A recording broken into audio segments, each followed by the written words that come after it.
Chapter 841. Money, Wealth. This was a big problem.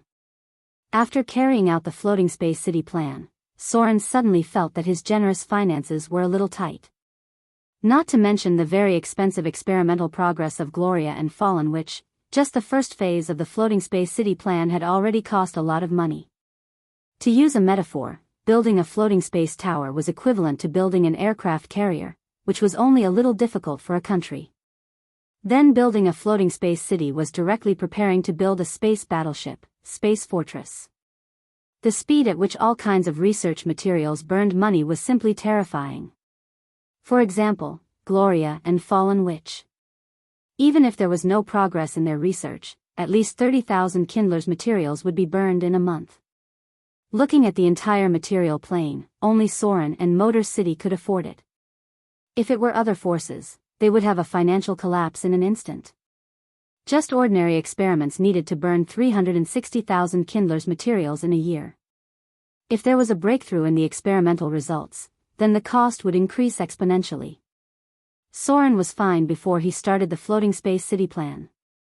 After he started it, he felt that even if he was a god, it was really not easy to make money to support these two women who burned money like water. However, if Gloria and Fallen Witch were successful, the benefits would be unimaginable. It could almost be said that the progress of the entire civilization would be pushed forward. In short, what Soren and Motor City were doing now was almost single-handedly promoting the progress of civilization in the material plane. So the speed at which they spent money was naturally imaginable. Maybe it was because they had been spending money too fast recently. Soren wanted to pull Princess Royal in. Arendelle still had a lot of wealth anyway. It would be a waste to put it in the treasury. It would be good to use it to climb the alchemy technology tree. As soon as the idea appeared, Soren felt that it was very feasible. So, when he had an in-depth conversation with Gloria in the evening, he mentioned his idea a little. He didn't expect Gloria to agree directly. Moreover, Gloria was more knowledgeable than Soren.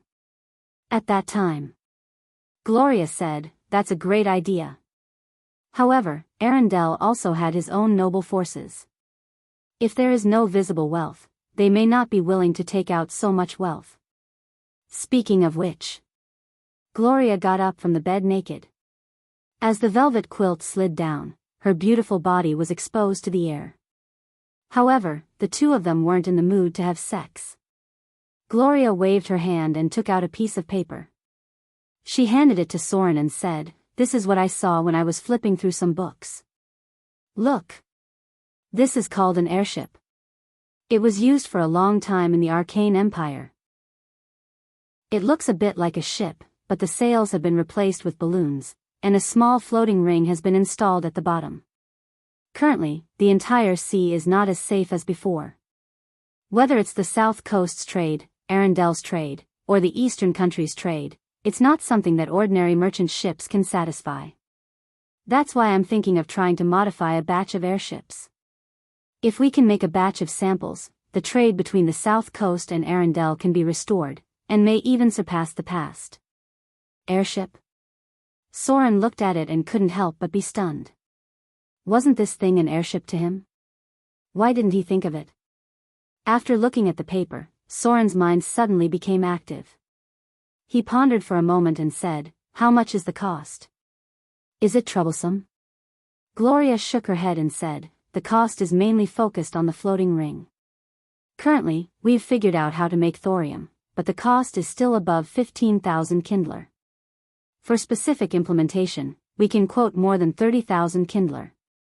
I believe that many chambers of commerce and nobles are willing to pay this money, and the daily maintenance of the airship can also bring in a sum of income. We still have many witches who lack a daily job."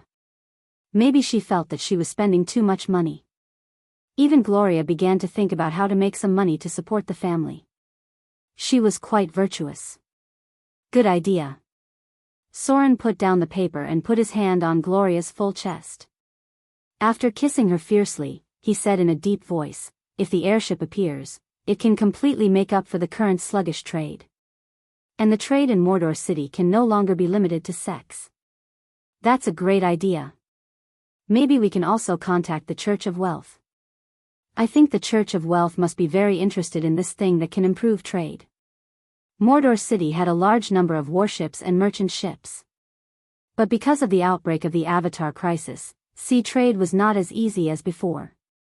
If some of them could be transformed into airships, then all trade could be restored and safer than before.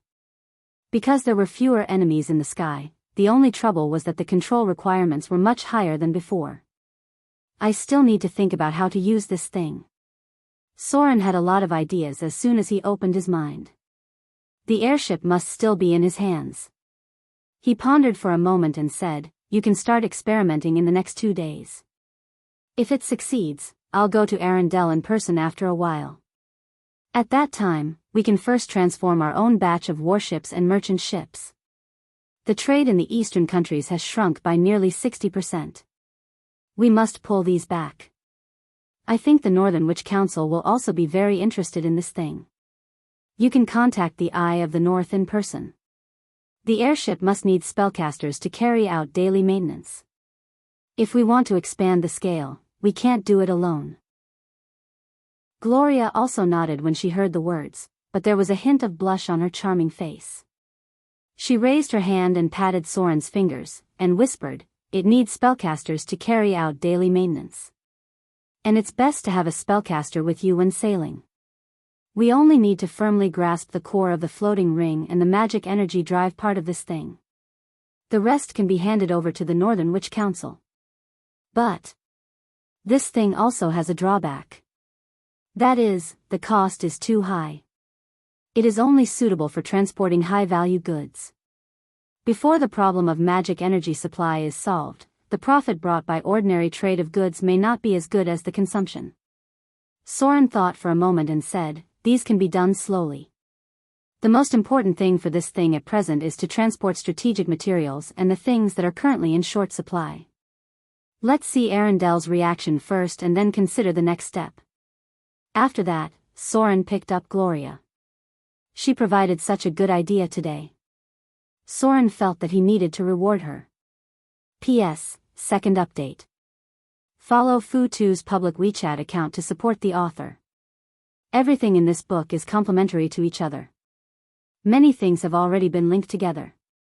The transformation of the dead man's voice has already foreshadowed this chapter, but I don't know if any of you have thought of it. Chapter 842. Mordor City. Barracks. George came to the barracks early in the morning because there was a selection inside the barracks yesterday. The higher-ups of Mordor City needed to select 3 people to complete a more important task. As the most talented officer class at present, George was undoubtedly trying his best to fight for it. He needed a chance to prove his strength. Shortly after George arrived at the barracks, 2 other people also appeared. One of them was a drow warrior with a cold expression, and the other was a native with a fierce face. These 2 people were also one of the candidates for the task.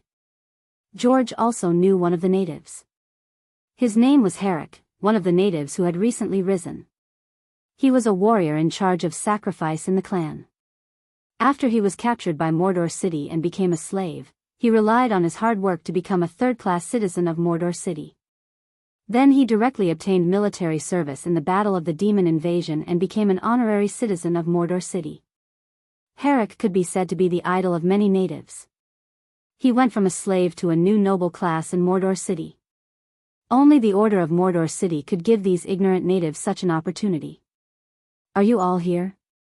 A man with a cold expression was looking down at the 3 of them. He had dark skin and a glimmer of light in his eyes. The emblem on his chest represented that he was from the church's Inquisition department. The cold man looked at the 3 of them, then said in a deep voice, "This is a mission, an important test. My lord personally ordered to select the right candidates. If you're all ready, come with me now." The 3 of them naturally nodded. There were not many battles in Mordor City at present. They had been looking forward to an opportunity to show their strength for a long time. Then George and others were brought to the back of Mordor City, which was the forbidden area of the laboratory. Then they passed through a portal and came to a very strange place. They did not see Sir Soren. The one in charge of arranging them was a northern witch with a cold expression. Next, all three of you will stand in these positions. The northern witch was not young. She looked like a middle-aged woman, but she had a powerful aura, which meant that she used to be a noble in the north. She glanced at the three of them and said in a deep voice, "After walking on these stone platforms, you will enter an illusion. What you need to do is to defeat the enemy in the illusion and try your best to survive. Let's begin." After hearing the words of the northern witch, George could not help but look at the others in surprise. However, the soldiers of Mordor City had long been accustomed to obeying orders. Even if they knew there was danger, they would not hesitate to carry it out, so the three of them quickly came to their respective stone platforms. When the three of them were in position, the northern witch immediately said something to the air. Then, a burst of magic appeared, and George and the others felt dizzy. The canyon stretched as far as the eyes could see. When George and the others recovered, they were no longer at their original location. Instead, they appeared in a huge canyon. The surroundings were shrouded in a dense fog, and many things could be vaguely seen. Is this really an illusion? It feels so real. George looked at his hands and then sensed his surroundings. He muttered, "Unbelievable. It feels so real." The other two were also surprised.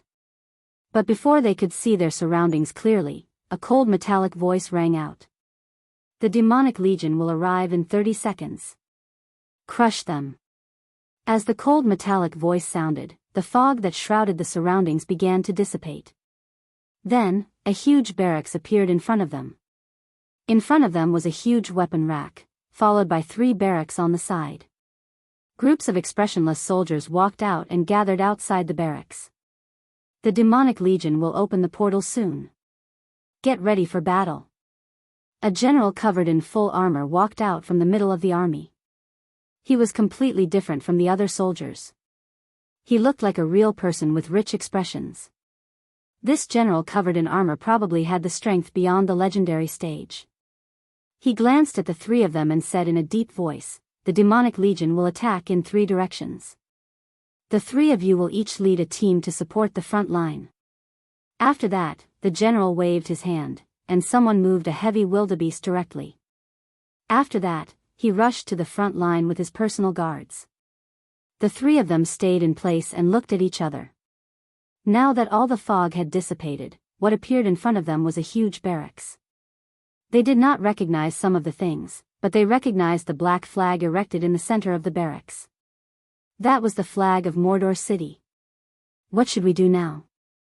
Edu looked at the soldiers waiting for orders and said, "It seems that the higher-ups did not give us a direct order. It seems that they want us to act on our own." Herrick glanced at him with a rather cold expression. After hesitating for a moment, he walked directly towards the soldiers. Soon, he led the soldiers to the battlefield on the left. Perhaps because of the exclusion, many indigenous people have not fully integrated into the city of Mordor. Herrick did not have much contact with other officers, and the indigenous people's brains were not very good. They were a little stubborn. Now, he made his choice without saying much to them. The drow warrior on the other side thought for a while, then slowly said, "Let's act according to the situation. The military order has been issued. Let's take our men to support first. We'll see what happens after we defeat the demons." Now that he was in the dark about everything, Edith thought about it and felt that it was better to carry out the order first and observe the situation. So the 2 of them also took a group of people. Compared to the other 2, Edu was obviously weaker, so he chose the middle path where the general went, while the drow warrior chose the right path. Soon, the 3 legions set off respectively. At the top of this space, there was also a pair of eyes quietly watching everything. Changing reality, divine power. The figure in the void looked at the entire canyon and pondered for a moment. Then he waved his hand and the sky turned upside down. On the other side of the canyon, a huge portal appeared, and then 3 smaller portals appeared one after another. Then a dense number of dretches poured out from it, mixed with some more brutal berserk demons and Hezra demons. The demon army seemed to have received an order and immediately rushed towards the location of the barracks. Thousands of demons were like a torrent. It seemed that they could crush everything in front of them in the blink of an eye. The three people who had just entered this world did not know their fate. They were carefully leading the army forward. Chapter 843. George led an army and was moving forward. It was quite peaceful along the way. He did not encounter any battles, nor did he encounter any enemies. This canyon looked very big, and there were endless peaks in the distance. He vaguely heard the cry of wyverns, but he didn't know where it came from. However, this leisure did not last long. His long-term training made him extremely vigilant. Soon he found some traces of the enemy. He couldn't help but shout, "There are enemies approaching. Prepare for battle." Ha ha ha. A series of strange and terrifying laughter rang out, and then a few hunched and abnormally ferocious-looking creatures appeared. They looked a bit like women, but their faces were very ugly. They wore tattered robes and held bone staffs in their hands. Not good. George glanced at them and murmured, "It's Hag. Damn it. Everyone, attack. Follow me." Hag. A kind of demon from the lower plane. There were Hag among the enemies that invaded Mordor City last time. This was a very difficult enemy to deal with, and they had all kinds of strange spells. The soldiers around him were all ordinary soldiers. If he allowed the Anababas to cast their spells freely, half of them would die in a single round. Now, he wasn't thinking about where the Anababas had come from. Instead, he was thinking about how to get close to them without giving them any chance to cast their spells. As a melee profession, George knew very well how terrible the consequences of giving spellcasters enough distance would be. The battle broke out in an instant. George launched a charge in an instant, and then rushed to the front of the Hag. He swung his sword and slashed down. Behind him were the soldiers who received the order to charge. Their strength was about the same as the ordinary legion of Mordor City. They rushed towards the Hag who was casting spells. It had to be said that George's timing was very good. The Hag were casting spells as soon as they saw them, and he did not hesitate to charge and directly interrupted some of them. Then he dragged these Hag into the abyss of close combat. As long as they did not have a chance to cast spells, victory was only a matter of time for George. However, at this time, a cold metal sound suddenly shocked him. Trial failed. Haruk is dead. Teleport away from the battlefield. This prompt not only shocked George, but also the Drow warrior on the other side. Meanwhile, on the left side of the canyon, the ground was still littered with corpses. A highly toxic aura permeated the air, and the black mass of soldiers died within it. Haruk was half kneeling in the center, and even though he was already dead, he still remained standing. There were many demon corpses around his body, and there were also quite a few night shamans among them. It was obvious that he had been surrounded and killed by his enemies. Although he had fought to the very last moment, he had still not been able to change the outcome. Death cloud. Judging from the traces of the battle, the human side was almost a one-sided massacre. The reason was simple. Behind the Night Witches, there was a leader who cast the level 5 spell, Death Cloud. This was a spell that completely crushed low-level existences. Any creature that couldn't pass the test of death would instantly die within the range of the spell. Ordinary soldiers were unable to resist the power of the Death Cloud spell, and the human soldiers were slaughtered in large swathes just like that. In the end, even though Haruk had withstood the damage from the Death Cloud spell, he was unable to defeat so many enemies by himself. In the end, he was surrounded and killed. The first loser appeared.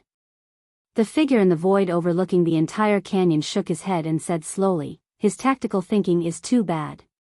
He has no experience in dealing with middle-grade and high-grade spellcasters. His personal combat experience is okay, but it's a pity that such a person can only be a vanguard, not an excellent officer of Mordor." Soren watched all this silently. Haruk's mistake was very stupid in his opinion. As a high-grade warrior, he actually let the enemy cast the Death Cloud spell. It could only be said that he didn't know enough about spellcasters, and his IQ was not very high. Everything had just begun. One of the 3 contestants had died, and the results certainly did not satisfy Soren. However, this was his first test in the war chess world, so the performance of the contestants was not a big deal. He was more concerned about the operation of the entire war chess world. Herrick was dead. As he died in the trial, his spirit would gradually leave the war chess trial, and a trace of his soul energy would also be peeled off when he died and gradually integrated into the entire canyon. Not only that. What surprised Soren was that there was a trace of this soul energy that turned into a connection and was sent to him. This value was very rare, and it might even be less than 100 slaughter EXP. However, Soren could be sure that it was really like a network of faith that connected to him. What was more strange was that it was sent to Herrick during the battle. Soren actually got a trace of slaughter power. It was very rare. This trace of slaughter power was almost negligible. If Soren didn't still have a god-level perception, he would not be able to detect this trace of power at all. But he could be sure that this trace of power was real. And it was transformed by Soren's slaughter domain, just like the power of faith transformed by half-elves, shadow, and ruling clergy. This trace of slaughter power was transformed by Herrick's slaughter domain during the battle. The proportion of conversion was very low. It was far less than the power provided by other believers in Mordor, but it was certain that this trace of power was a bit similar to the power of faith. What's going on? Soren couldn't help but fall into deep thought. It seemed that he was a little surprised. Is it because of the clergy? The slaughter domain doesn't completely need to kill in reality? The slaughter in this trial can also be transformed into the power of faith? Herrick's will to fight was very strong before he died. Is it because of this? Soren was a little confused at the moment, but after all, he had been a god for a while, so he could analyze some things. For example, the god of war, the war clergy he mastered could provide him with power. If it was a peaceful time, then the divine power of the god of war might even decline to a mid-level divine power. However, once it entered a time of turmoil, even if the believers of the god of war did not increase much, his power could easily reach a great divine power. This was the influence of the clergy.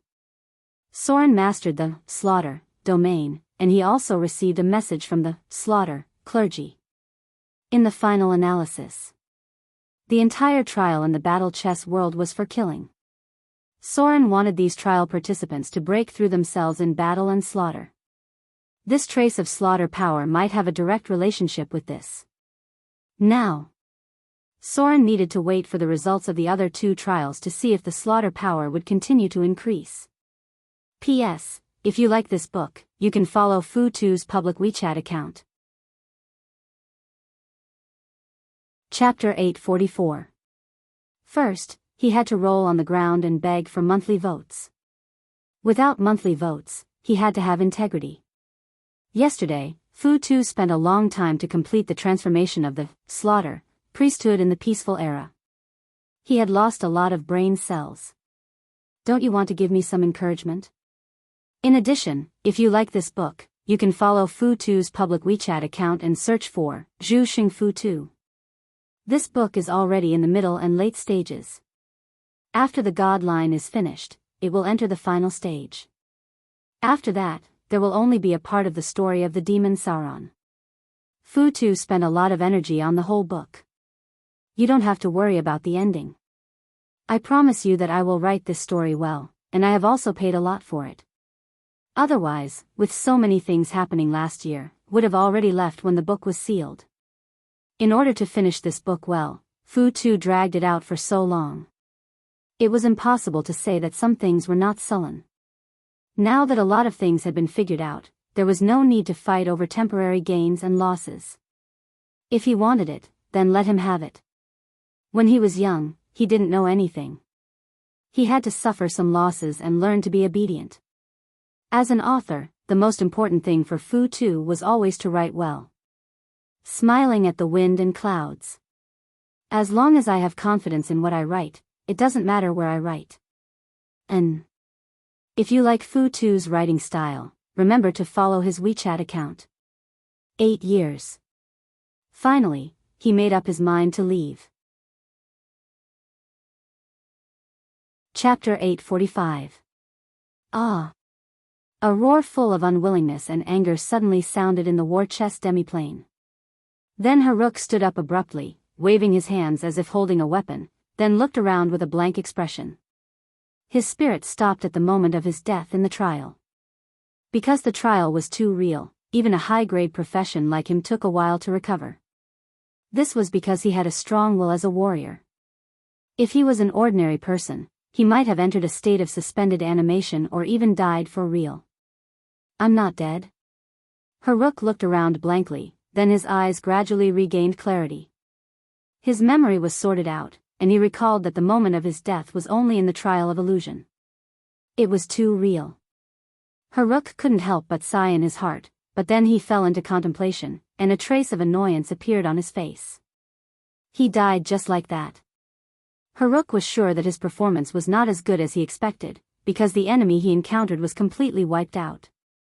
After a moment of annoyance, the first thing Haruk did was to reflect on himself.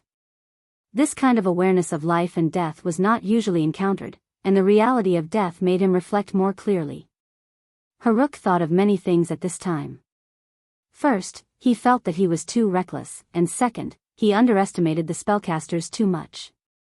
If the army had not been wiped out by the death cloud spell, he would not have been beaten to death by a group of low-grade demons. His death was too humiliating. As one of the few high-grade warriors among the indigenous people, although Haruk did not fall down at the moment of his death, the way he died was too humiliating. He reflected on himself.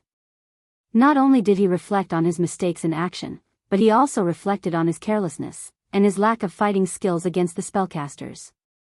Haruk had found many loopholes in his own combat techniques, especially when it came to fighting against spellcasters. He stayed in place for a long time, thinking. Then, Haruk slowly raised his head and walked down the platform. As soon as he took a step, he felt a deep sense of fatigue. This fatigue didn't just come from his mind, but also from his soul. As a high-grade profession, the loss of soul power was nothing to Haruk, and it was not enough to lower his profession level, so he just felt a little weak. Haruk thought that the moment of his death was too real, so it caused him to feel so weak. It couldn't be helped. Soren's trial was 100% simulated, including the feeling and pain before death. It was almost the same as dying for real. It was inevitable that he would feel weak. Although he only died once, Haruk felt that he gained a lot. After all, the experience of facing death was very rare, especially in a situation like this where if it wasn't for the illusion, he would have died. It made him realize that he had made mistakes in his awareness, fighting skills, and decision-making. For a high-grade professional, what they lacked was not the usual exercise, but a breakthrough in the spirit of a certain point. As long as they could break through this point, their strength would be able to touch the realm of legends. For a moment Haruk was tempted to enter and do it again. However, he was mentally exhausted, and he knew that after failing the trial, he should report to the person in charge. But his heart was still a little unwilling to accept this. He didn't die so miserably when the demons attacked last time. He didn't expect that he would be beaten to death by a group of low-grade demons. He felt that if he didn't kill more demons to vent his emotions in the future, today's death experience would be a sore point in his heart. Soren was also observing Haruk's state. It was obvious. After dying in the trial of the war chest demiplane, he entered a weak spirit and a weak soul state. At the moment of Haruk's death, Soren separated the soul energy equivalent to more than 1,000 slaughter EXP. Most of this soul energy was absorbed by the trial of the war chest demiplane, and a small part of it was integrated into Soren's body for some reason. It might have something to do with him being the controller of the war chest demiplane.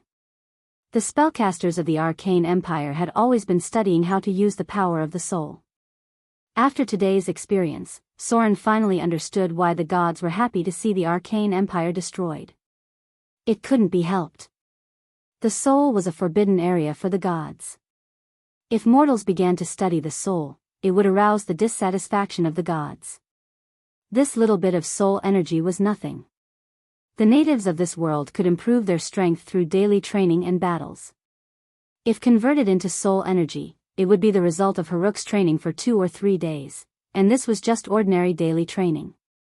If it was a real battle, then Haruk's strength would be increased by more than this little bit of slaughter exp. There was a test in the past.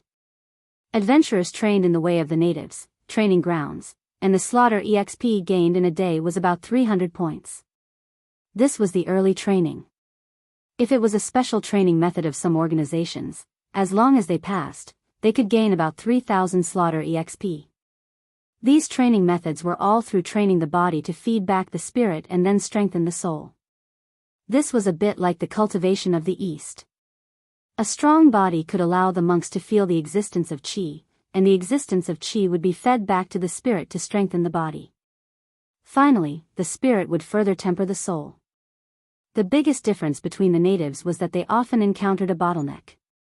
At this time, they needed to use special methods to break through. The biggest bottleneck that mortals faced was the moment when they touched the realm of legends. Everything was still going on. Although Haruk was dead, the drow warrior and the excellent officer, George, were still going through the trial. Soren looked down at everything from the perspective of a god, silently observing the expressions of these two people. If he were to use himself as a standard, these two people were obviously not qualified because they were only excellent among ordinary people. However, Soren still found something, that was, the drow warrior's fighting skills were better, and George's vision of the big picture was stronger. The latter obviously had the qualifications to be a general. Another thing he found was that when they killed the demons, Soren did not gain anything. On the contrary, when the drow warrior was surrounded by a group of demons and finally died in the hands of the Hezru, Soren suddenly received a little bit of slaughter exp again. Strange. Killing the illusions in the trial did not yield any rewards, and Soren also did not gain anything during the process of their battle. The time when the slaughter exp was generated in the trial of war chess was actually the moment when the drow warrior died. Slaughter. This was not just killing others, but also killing oneself at the same time. The time when Soren received the slaughter exp was the moment when the trial participant was killed. At the moment when the drow warrior was killed by the demon illusion, a very weak slaughter exp appeared. All of a sudden, Soren seemed to have grasped something very important, and his thoughts suddenly became much clearer. He somewhat understood the core of the slaughter domain. Chapter 846. That was the key. Everything in the war chess trial was just an illusion, but the participants who entered it were real. If these trial takers died in the war chess plane, then their spirit would have truly experienced the process of death. This was the key to the production of the slaughter energy. The moment they were killed, they would really affect reality, but the price was much smaller. They would only lose a little bit of soul energy, and at the same time, they would be weakened for a period of time. Because of this, Soren did not obtain much slaughter energy. The slaughter energy produced after the deaths of 3 participants was equivalent to the official prayer of a devout believer. This little bit of slaughter energy was insignificant. However, Soren saw a lot of things because he had just received a notification about the slaughter priesthood. This meant that the percentage of energy he converted from the slaughter domain was not high. The power converted from a priesthood far exceeded that of a domain. Otherwise, Soren would not want to get a more important priesthood. Next was the second point of this trial. Soren was going to test it and then use it to train more followers. This meant that in the future, there would be more participants in the trial, and Soren would be able to collect more slaughter energy through this method. At the same time, if Soren could reduce the cost of the trial and expand the scale, then how much more slaughter energy would be generated? Virtual reality. This kind of trial could satisfy the desire to kill in people's hearts. Human emotions, spirits, and beliefs could be used as one of the ways to convert power for gods. In fact, there was a desire to fight in the heart of every man. As a god of the evil alignment, Soren's way of converting power was naturally different from other gods. Take the Dread Lord for example. When his Son of God began to spread fear throughout the material plane, his divine power began to grow stronger. This did not mean that his believers had increased, but because the power of fear had increased, the amount of divine power he could convert also increased. It was the same logic. Soren possessed the slaughter domain and obtained information about the slaughter domain. The process of this trial was to strengthen the power of slaughter. As a god who controlled the slaughter domain, especially the one who controlled this trial, Soren also obtained a trace of the power of slaughter through this method. This was actually another effective way to increase divine power that he had yet to fully understand. Currently, there weren't many things that could be done in this trial. However, if one day Soren could expand it to the level of virtual reality applications in the interstellar era, then the power generated by this method would be astonishing. Moreover, people needed to vent their emotions. With the outbreak of the Avatar crisis, although the public security in Mordor City was very good, there were still too many professions after all. Daily training could not vent their excessive energy at all, so there were often fights in the taverns of Mordor City during this period. The security team was already a little busy, and the oppressive atmosphere could easily become the fuse of violence. If this trial could be expanded, no one in Mordor City would have the energy to fight in reality in the future. The power of slaughter that Soren collected in this way was not evil, and he did not need to spread death to strengthen his power like other gods. Soren could also balance the power of slaughter in this way, reducing and venting the desire to kill in people's hearts. But as long as this trial still existed, then even if Soren did not kill in reality, his divine power would continue to grow. This was simply an unimaginable discovery. The gains from this test of the chess demiplane were simply too great. But Soren immediately found a problem, that was, he had no way to expand this trial at present. This required very high-end alchemy, and at the same time, a very powerful super brain to complete the daily operation of the trial. This meant that Soren needed an assistant with amazing computing power. In other words, he needed a very powerful Thaling to help him maintain the daily trial and deal with various situations in the trial. The difficulty was no less than making a virtual reality game. Of course, Soren was not without an opportunistic way. He could first narrow the scope of the trial and control it inside the canyon. All the trial participants would move within this range, limiting the framework to this range, and then enrich the content. Anyway, he didn't really want to create a virtual reality game, but to provide a trial space for people. In this way, the difficulty would be directly reduced a lot. All the trial participants would be thrown into the war against the demons in the canyon, giving them a chance to train themselves between life and death. As for the other framework and content, Soren could slowly add it over time. However, in this way, Soren still had a problem to solve. That was, how to let more trial participants enter the war chess half-bit wall. It turned out that there were only so many alchemy devices that could send the trial spirit into the illusion, and they were very large, extending to the entire half-bit wall. It could even be said that the war chess half-bit wall was the network of the illusion trial. And what Soren needed to do was to create more interfaces for this network. This was not something that Soren could do with his current level of alchemy. He had to ask Gloria for help. Only Gloria and Fallen which could analyze the alchemy device that transported the illusion, and then recreate a batch of it, and it would be best to shrink it into a specific device. This difficulty was no less than creating a virtual cabin. Gloria and Fallen which had a lot of things to do. At present, the floating space tower was the focus, and he was afraid that they might not have time to study this. Soren thought for a while, but there was still no breakthrough. It's a pity that I can't connect to the Divine Kingdom now.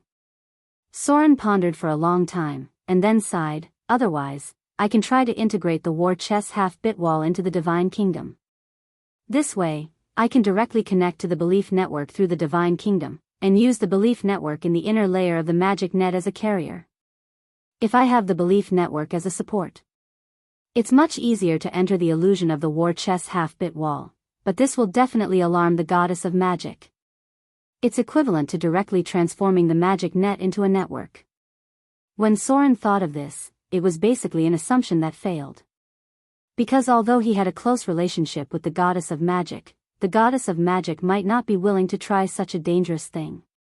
The magic net was her foundation, and the goddess of magic would certainly not be willing to take this risk. Otherwise, Soren could even boldly create a certain spell, with a casting device, and then directly use the magic net to transmit the trial participant's spirit to the war chest's half-bit wall. One must know that the virtual reality of the interstellar era had the same structure after being disassembled. The impact of this matter was too great. Soren thought about it and still felt that he had to take the long view. But if it was successful, it would be of no less help to him than the research of the floating space city. Because slaughter was in the process of the trial, and death was also in the process of the trial. P.S. If you like this book, you can follow Fu2's WeChat public account. Chapter 847. Soren's power came from the death of the trial taker. The test from the war chess plane involved too many things, because it also involved the source of the divine realm, that was, where the power of faith came from. Spirit? If it was really spirit, then the source of faith could not be limited to the material plane. Slaughter could draw energy from the trial, then what about death? What about war? If the illusion of the war chess trial had no effect, then when the number of trial takers reached a certain number, could it completely replace the illusion?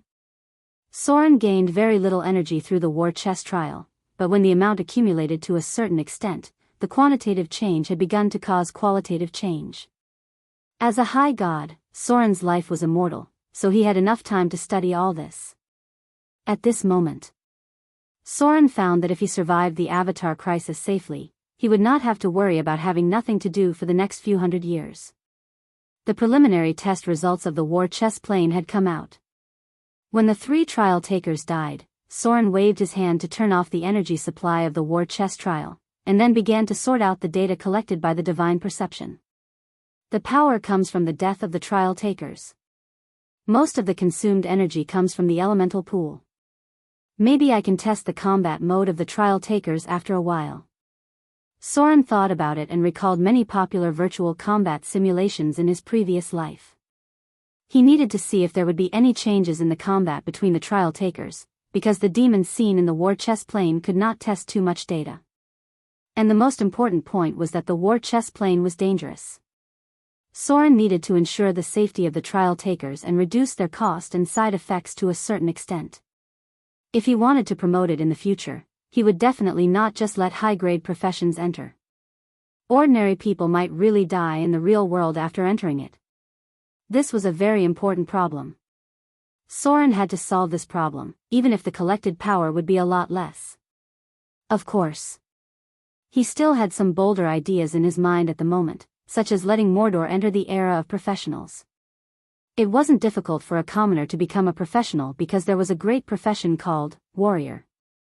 As long as a commoner's talent wasn't too bad and their body didn't have any innate defects, then they could become a warrior through regular training. The militia training of Mordor City had trained many warriors, but unfortunately, most of them had very low professional levels. They were basically level 1 to 3, and with time, they could reach level 3 to 5. If a warrior wanted to break through level 5, then they needed a certain amount of talent and on-the-spot combat. In the real world, the warriors' on-the-spot training either depended on fighting or fighting in person. If the war chess plane could make up for this, Soren could form a perfect balance between the cost and the gain. Through the war chess plane, ordinary warriors could be trained in the real world to make up for their energy consumption. Once this perfect balance was formed, the number of warriors in Mordor City would greatly increase. At that time, at least 70% of the adult males in Mordor City would be able to become warriors. Of course, it was still difficult for ordinary families to afford the nutritional consumption of meat to train a warrior. If Soren really needed to do this, he must get financial subsidies from the city hall. However, the location of Mordor City was overseas, and there was no shortage of fish overseas. In this regard, meat was not a problem. The key was the need for a systematic training model. When Soren left the war chess half-plane, all 3 contestants were also sent out. Unsurprisingly, all 3 of them ended in death. The only difference was that Haruk died from the siege of the low-grade demons, and the drow warrior died from the decapitation of the mid-grade flying demons. The only one who lasted the longest was Edu. He fought until the last soldier was killed by the demons, but at that time, he had killed more than 3 times the demon army. Soren could not help but pay more attention to this person. It seemed that he came from Autumn Fall and seemed to have potential. Soren even knew his name. Among the 3 of them, Haruk's personal strength was the highest, the Drow warrior was the best at one-on-one fighting, and Edu was the most strategic. They could all be talents if they were trained. The environment could create talents, because Mordor City had many opportunities that other cities would never give them. Even a slave in Mordor City would have a bright future as long as he had the ability and was willing to work hard. The test is complete. Gloria was waiting for Soren in the laboratory. When she saw him appear, she whispered, "What's the result?" Soren thought for a moment and said, "Very good. But there are still some problems." "Right. How's the research on the floating ship?" Gloria stretched out her hand, and a projection appeared in front of Soren. This was a spell similar to a mirage, which was the research result of the Northern Witch Council. She looked at Soren and smiled. She pointed to the mirror image in front of her and said, "It's almost successful. The only problem at present is the energy drive. Although it can be charged in Mordor City, it can only be done by wizards in other places. According to the tests of my apprentices, it takes about 2,000 Kindler to go back and forth from Arendelle to Mordor City." Gloria already had an independent witch group under her. She was originally a high-ranking member of the Northern Witch Council. If she had the status and resources of Mordor City, she would already have an independent witch group of more than 100 people. 2,000 Kindler. Soren frowned when he heard this. Although Arendelle was far from Mordor City, the consumption of 2,000 Kindler, plus the consumption of the sailors, could reach more than 3,000 Kindler. In other words, the floating ship could only carry out the trade of at least 3,000 Kindler in theory. This was tantamount to denying the transportation of the most basic food and daily necessities, because a ship's cargo might not be as high as the freight, but other expensive goods were not a problem. Very good. After thinking about it, Soren said in a deep voice, "I'll leave for Arendelle in a while. It just so happens that there is a batch of goods that needs to be transported from the Northern Witch Council recently. When the time comes, try to get 3 floating ships, and we'll do a preliminary test." After the outbreak of the Avatar crisis, the trade routes on the mainland were basically blocked by various wandering monsters. If Soren could do this well, Mordor City would soon have a steady stream of funds. Gloria nodded gently, then raised her hand to lift her long hair and said, "Pastor Jean seemed to want to visit me yesterday. It seems that the Church of Riches also knows about this. If we operate it well, we may be able to get a lot of money from it." What was the most important thing for the Lady of Riches? It was not making money. It was to continue to maintain the prosperity of trade. Even if the Church of Riches paid for it, it would be fine because the prosperity of trade was closely related to her priesthood. Soren needed a lot of money now. A lot of money, because not only Gloria's experiment needed money, but he also needed a lot of money for the transformation of the war chess plane. And the amount of money would be very large. Chapter 848. Everything in the city of Mordor was built with money. Soren had never pursued any luxury. All his accumulated wealth was either used to improve his strength or subsidize the consumption of the city of Mordor. Otherwise, Soren could definitely live a more luxurious life than a king, but as a god, he did not care about material enjoyment at all. In the future, as long as he entered the Divine Kingdom, then Soren could do whatever he wanted, because there was a kingdom's resources for him to squander. 3 days later. It was a very peaceful day. However, for the residents of Mordor, there were still a lot of novelties today, such as a ship docked in mid-air at the dock. At this moment, many people had gathered around the port of Mordor, not only the residents of Mordor, but also many merchants from the south coast and other places. At this moment, they all looked at the airship in front of them in shock. They weren't unfamiliar with this thing because, from an outsider's point of view, the entire airship was a boat. It was just that the sails had been replaced by balloons, and a propeller-like object had been installed at the rear. Merchants were born with a keen vision to pursue profits. So when they saw the airship for the first time, they realized the huge business opportunity hidden in it, and then they inquired about it from the higher-ups of Mordor through their own connections. The officials of the city hall had met several groups of people who wanted to send gifts and inquire about information today. In particular, some old chambers of commerce controlled by aristocrats on the south coast directly asked if the floating space tower was for sale. As long as they were willing to sell it, the price was not a problem. Business opportunity was only one aspect. On the other hand, the forces behind the merchants realized the strategic value of the airship. Although this thing was far inferior to the floating space tower of Mordor, if a warship could fly, and there were several cannons on it, it was also amazing combat power. At least you could defeat a lot of enemies in the sky. The situation was better than Sauron had imagined, because on the first day of the airship's display, many people had expressed interest in it. There were also aristocrats from the Chamber of Commerce in Arendelle who secretly said that they could buy it at a high price. At this moment. Recently, Soren and Gloria were in dire need of money, so they didn't hold back. Seeing that the response was good, they immediately doubled the price. A standard airship modification cost 60,000 Kindler coins. The net profit was about 45,000 Kindler units. Even though Soren had offered such a high price, a batch of floating space tower modifications were quickly sold out.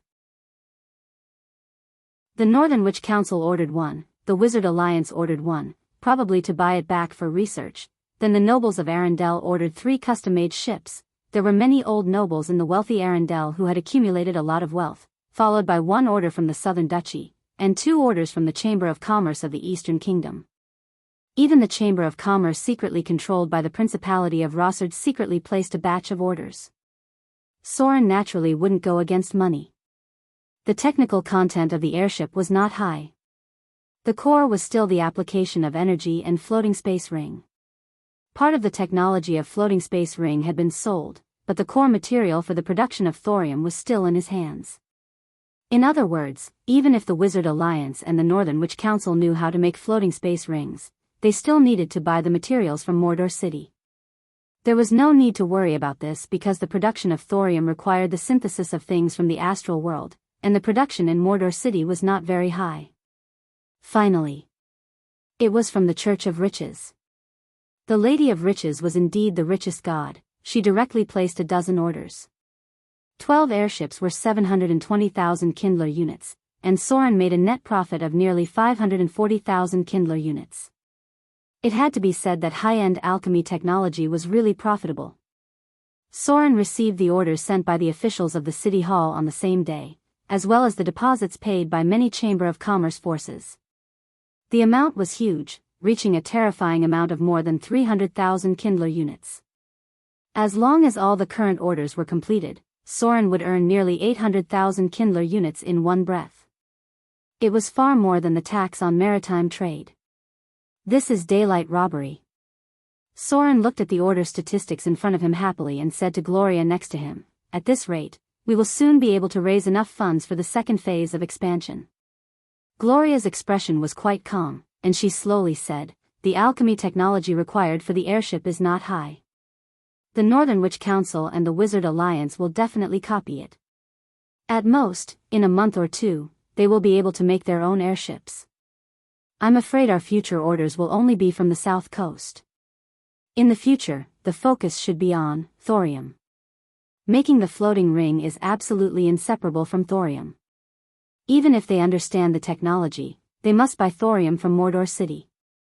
Soren nodded and said, "It makes sense. But the number of airships should be a lot by then, and the trade should be restored by then. A conservative estimate. The research of the airships could bring Mordor City about 3 million Kindler units of wealth, and these were all in cash. When the trade was restored, the taxes of Mordor City would also begin to increase. All kinds of benefits would be endless, which greatly made up for the current huge capital consumption of Mordor City. In fact, the Church of Riches had always wanted to send money to Soren.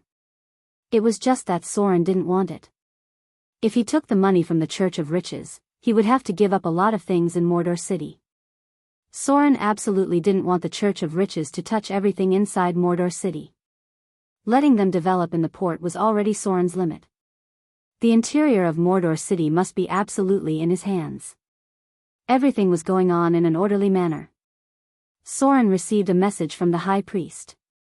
After defeating a group of sea monsters, they successfully approached the location of the pirate island. But they hadn't landed on the island yet because it had become the habitat of the Quatones.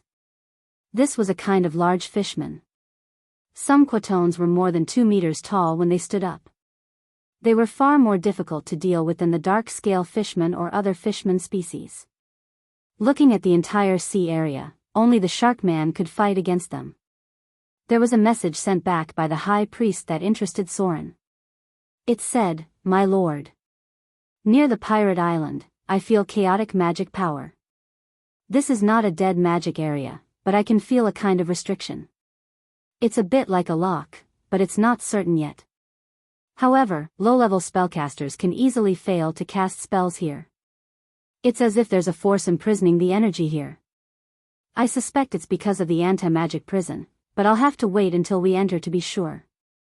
P.S. Second update. Follow Stupa on WeChat to make up for your moral integrity." Chapter 849. The existence of the anti-magic prison was very special. For a long period of time, it was used to imprison spellcasters who made mistakes. Moreover, there was an incomparably powerful adept organization behind this prison. This wizard organization was one of the cores of the Arcane Empire. Its strength was far more powerful than the current Northern Witch Council and the Wizard Alliance. The name of this organization was called the Masked Mages Association. There were very clear records. The Masked Mages controlled a powerful magic lock. Within the range of this magic lock, they could even monitor any spell casting. Since a long time ago, the Masked Mages Association began to sell casting licenses within their own sphere of influence. Only by spending money to buy their casting licenses could one cast spells within their sphere of influence. Otherwise, as long as you dared to cast spells outside, even if it was just a small arcane missile, they would find out and find your location. Under normal circumstances, the first violation was just a warning. But if you violated it a second time, the masked mages would attack, capture, or even kill you. This was the rule of their organization. This behavior was naturally nothing to worry about. Because the Masked Mages Association had long been destroyed with the Arcane Empire, Soren was concerned about another point, that was, the Masked Mages Association had mastered the magic net monitoring technology. That's right. They could already monitor the magic net. Although the Masked Mages Association used the power of the magic lock to monitor the magic net in a small area, they could find people who misused magic within their sphere of influence, which already represented some kind of very high-end technology. This technology was of great value to Soren. Because if he could transfer it to the city of Mordor, then any signs of casting spells within the city of Mordor could not escape his eyes. He could even use the power of the magic lock to accurately lock the position of the spellcaster. At first, the Masked Mages Association only studied this technology to sell casting licenses, but by the time of the Arcane Empire, this thing had become the symbol of many floating cities. That was, without a casting license, the abuse of magic was not allowed inside the floating city. Soren immediately relayed the news to Gloria after receiving the news from the High Priest. Gloria and the Fallen, which were obviously very interested in the Masked Mage Guild's magic lock technology. However, the High Priestess and the others had yet to discover anything, so everything would have to wait until they found the anti-magic prison. In the blink of an eye, another day had passed. In the blink of an eye, April was coming. During this time, the material plane seemed to be calm, but it was turbulent below. The spies sent by Soren frequently learned about the movements of the elven army, including the High Elves, who had repeatedly appeared at the border of the Orc Kingdom. The battle was about to begin. The invasion of the Orc god system had finally angered the High Elves. According to history, Soren estimated that the master god of the elven god system had already entered the elven court. The war was about to break out. This battle between races was a continuation of hatred. The master god of the orcs had lost his eye, so he had endless hatred for the elf god system. Should I make a move? At this moment, in the hall of Motor City, Soren had a map in front of him. On it, there were some markings on the location of the elves and orcs. This battle was a battle between the gods. The result of the final outbreak was very terrifying. At least 5 gods were fighting in the battle. The danger was far higher than other conflicts. Although Soren wanted to reduce the disaster of the Avatar crisis, this level of battle between the gods was not something he could intervene in alone. Forget it. Soren sighed and shook his head. He put away the map in front of him and murmured, "Let them fight.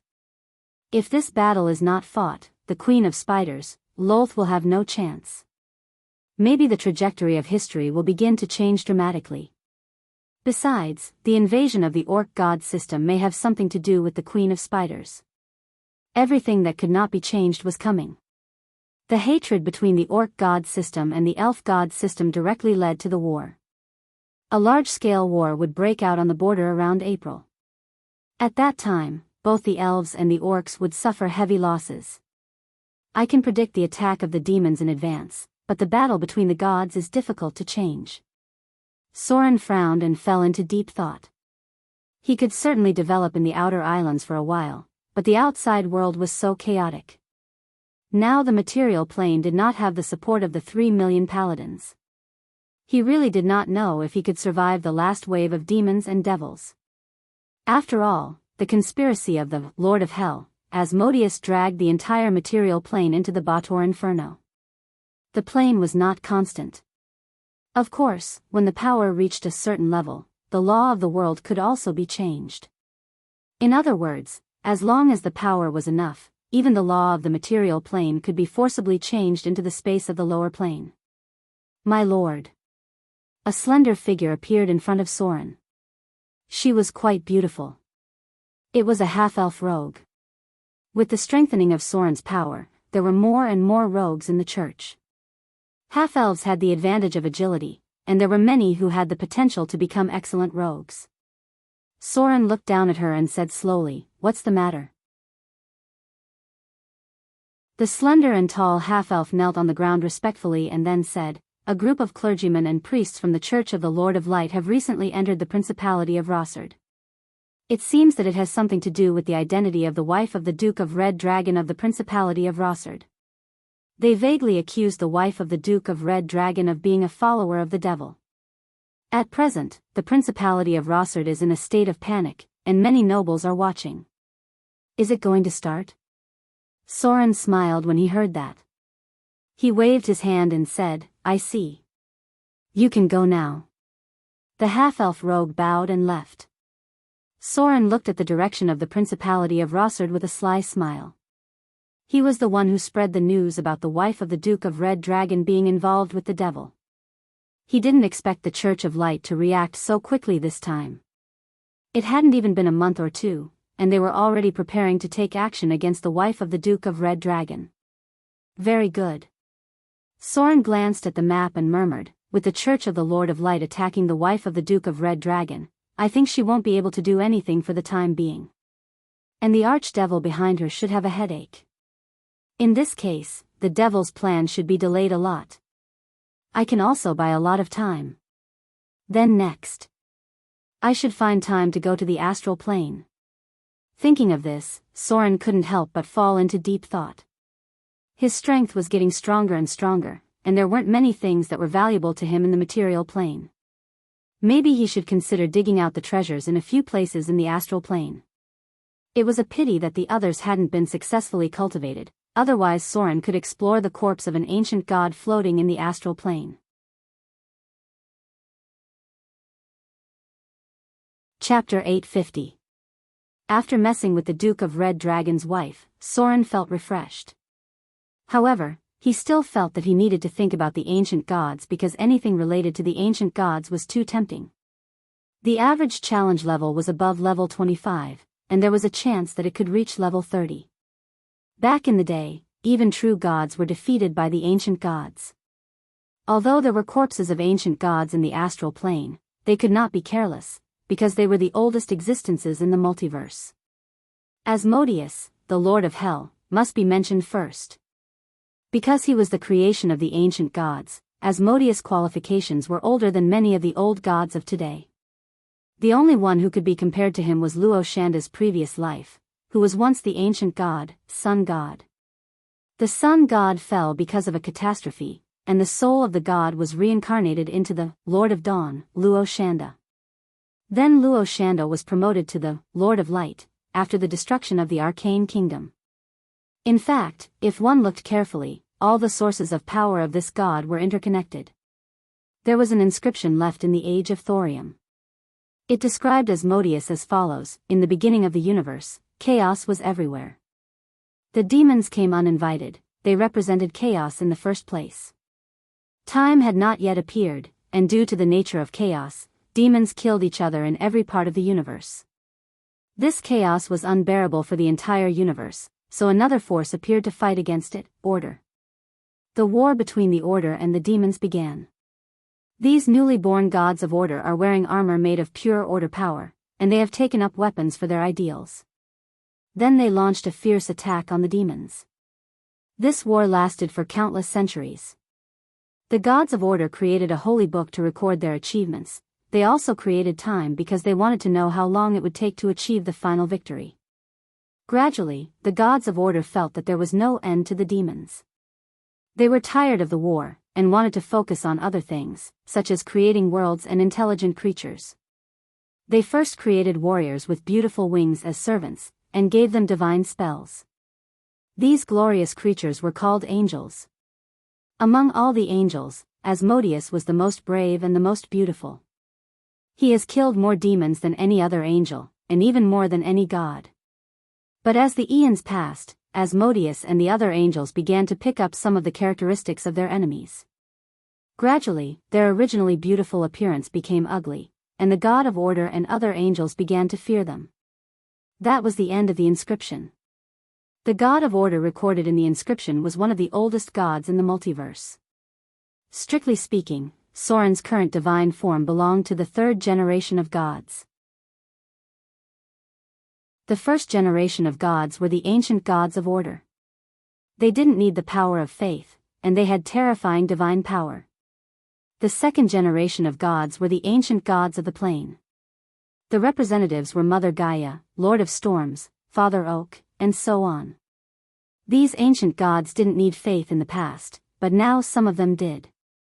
Some gods who had given up their priesthood, such as Mother Gaia, also didn't need faith. This was a change in the laws of the universe. The universe was balancing the power of the gods.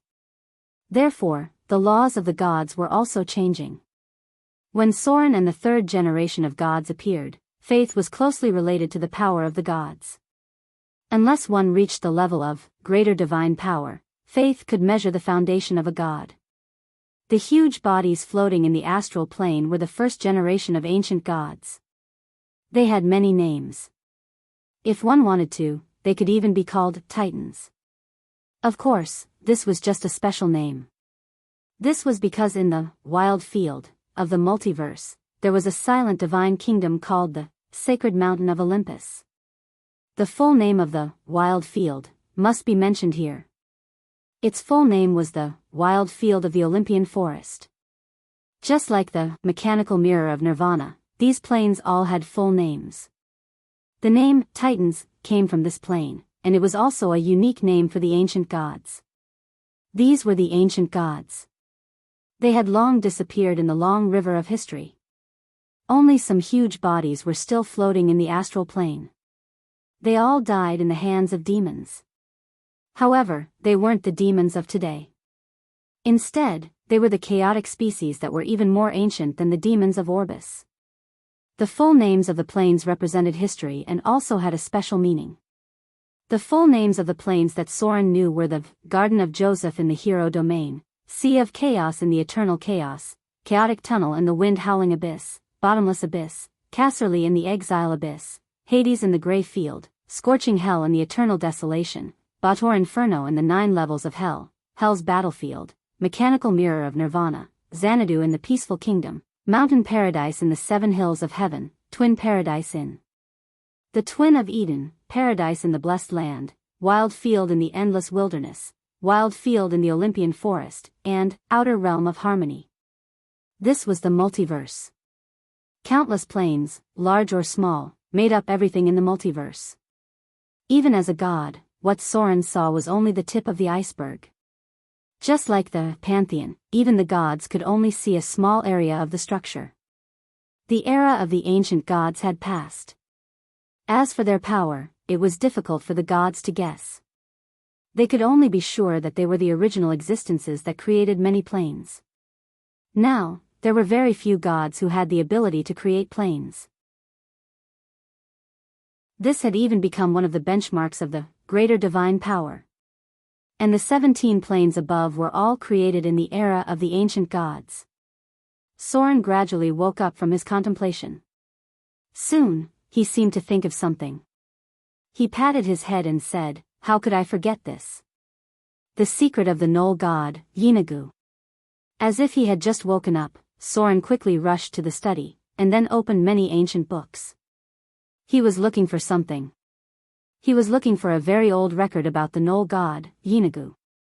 On the 422nd floor of the abyss, this is the domain of the Storm Lord, the demon of Obylis, Bacchard. Although the betrayal of the demon Tana Re finally cut off Bacchard's connection with this floor and drained his vitality from his huge lifeless shell, the pain of Obylis' death had lasted for countless years. Now, this huge and strange demon was similar to a twisted beached whale. He could not move on his own and could only be exposed to the scorching sun of this floor. Over and over again, the coastal rock formations that supported his half-dead body were smashed by violent hurricanes or treacherous winds and acid rain. Bacchard's once perfect control of the weather was inadvertently triggered by the unbearable pain of slow death. Although he was no longer able to speak, Bacchard still retained a fragment of his once boundless consciousness. If he communicated through telepathy, he would talk in a slow and melancholy tone about an era long before the birth of Tana Re, about the rise and fall of the oldest demons. And a trusted frequent visitor might even hear Bacchard say that demons didn't originate from the bottomless abyss. Instead, they migrated here from another place after abandoning a race of evil creators that had already disappeared in the long river of history. Soren's finger stopped on this page of the ancient book. Then, as if he thought of something, his body trembled a little. Obylis demon. There's information about the first generation of demons. There's no need to think about the ancient god's corpse now. This Obylis demon sealed in the territory of the Knoll god has at least intermediate divinity, or even great divinity. If I can take away the power he participated in, then I can have the ability to independently explore the ancient god's corpse. This ancient demon lord, Orbis, who was close to death, was the biggest secret of the Knoll god, Yinagu, and one of the most common visitors. If he hadn't thought of the ancient gods today, Soren would have almost forgotten about this huge ancient demon stranded in the bottomless abyss. This was a very ancient existence among the Obylis demons, and he even had a direct connection with the first generation of demons. And those ancient gods' corpses floating in the astral world died in the hands of the first generation of demons. P.S. Second update. This volume is coming to an end. The next volume is the content of the ancient god line. Chapter 851. Same old rules. After thinking about it, he decided to tidy up and start writing the 8th volume tomorrow. Yes. That was all. Those with monthly votes could vote for it.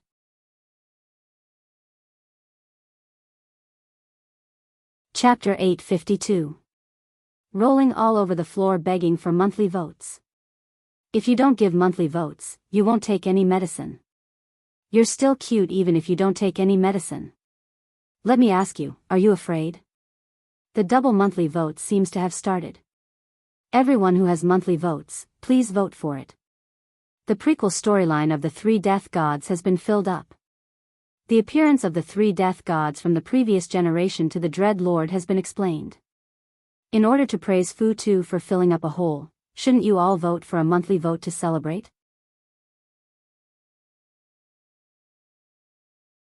Chapter 853. It was drizzling.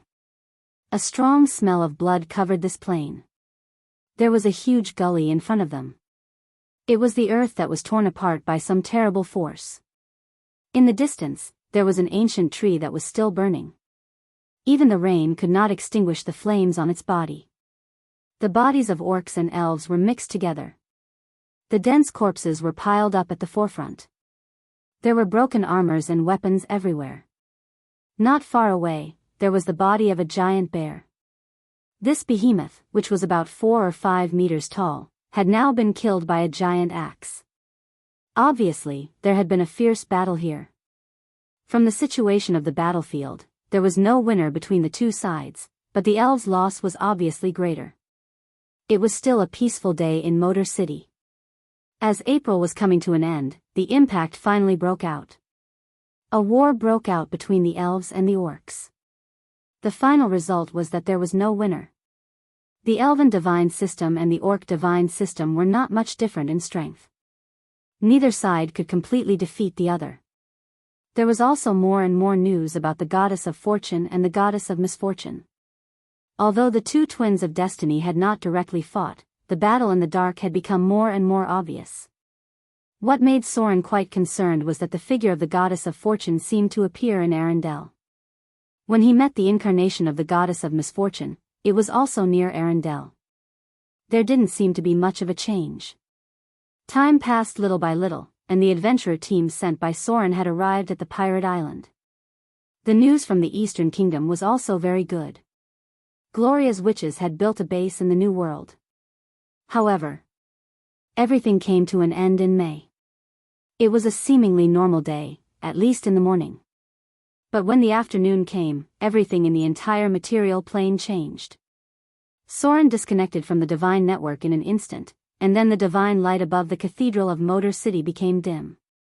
At this moment, all of Soren's priests lost the ability to cast divine spells, and all the wizards and priests in the entire material plane could not cast any spells at all. The magic network disappeared. An invisible force that enveloped the entire world disappeared. The first to react was Soren. He took the initiative to connect to the faith of the city of Mordor almost instantly, and then used his god-level computing ability to bestow divine spells to his believers.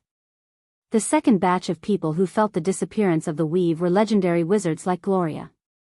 She appeared in front of Soren almost instantly and said with a serious expression, "The goddess of magic is in trouble. We have no way of connecting to the weave." This storm silently affected the entire material plane. The Northern Witch Council activated the magic lock almost instantly, and a light rose from Arendelle's palace. The Wizard Alliance was temporarily closed to the outside world, and then a light curtain enveloped the entire city. The brilliance of all the temples in the material plane dimmed, but the first to recover were the many great divine powers, followed by the gods with intermediate divine powers. As for the gods with weak divine powers and below, the brilliance of their temples had been reduced by more than 30%. Something happened to the goddess of magic. At this moment, all the gods in the material plane, whether good or evil, had been aware of this. Because the existence of the weave was not only for all wizards, but also for the space above the 9th layer of the weave, which had been transformed into a divine network to help the gods return faith and bestow divine spells to their believers. But now that the weave of faith had disappeared, the gods could only rely on their own ability to feed back divine spells to their believers.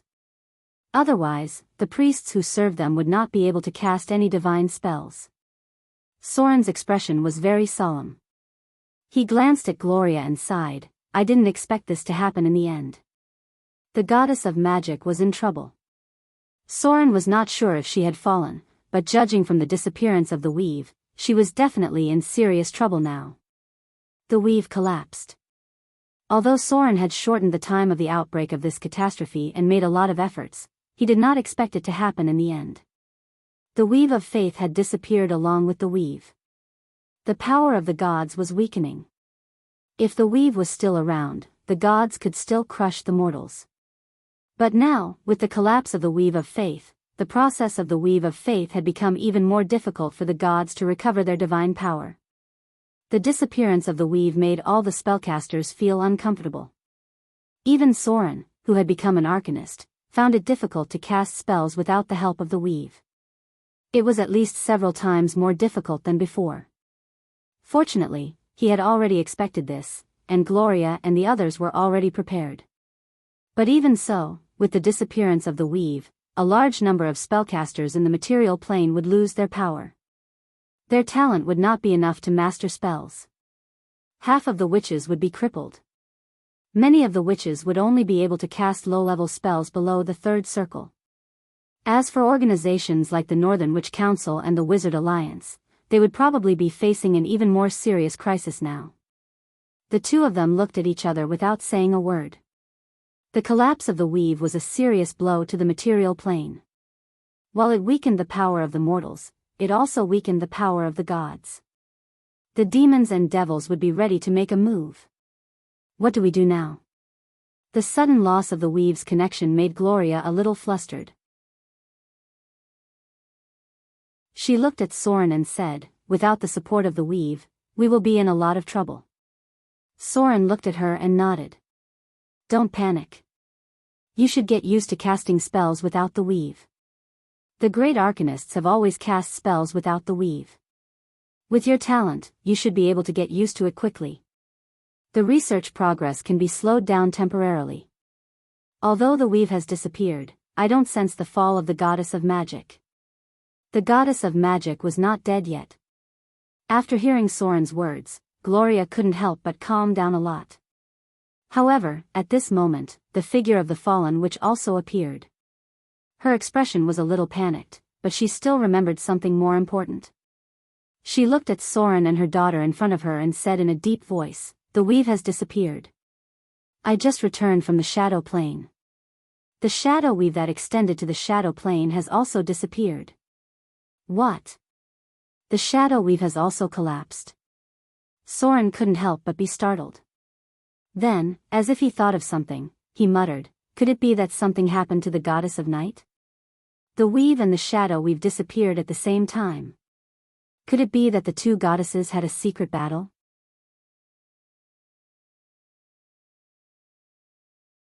Chapter 854. The month of May had just begun. The whole world seemed to be in chaos. The power of the gods had suffered a heavy blow. They were forced to leave their divine realms because of the Avatar crisis. At the same time, they had lost their divine forms. Now, they could not even access the Faith Network. The power of mortals had also been hit hard. Many spellcasters could not sense the weave, and the low-grade spellcasters who were not talented enough had almost completely lost the ability to cast spells. The collapse of the weave made them feel very uncomfortable.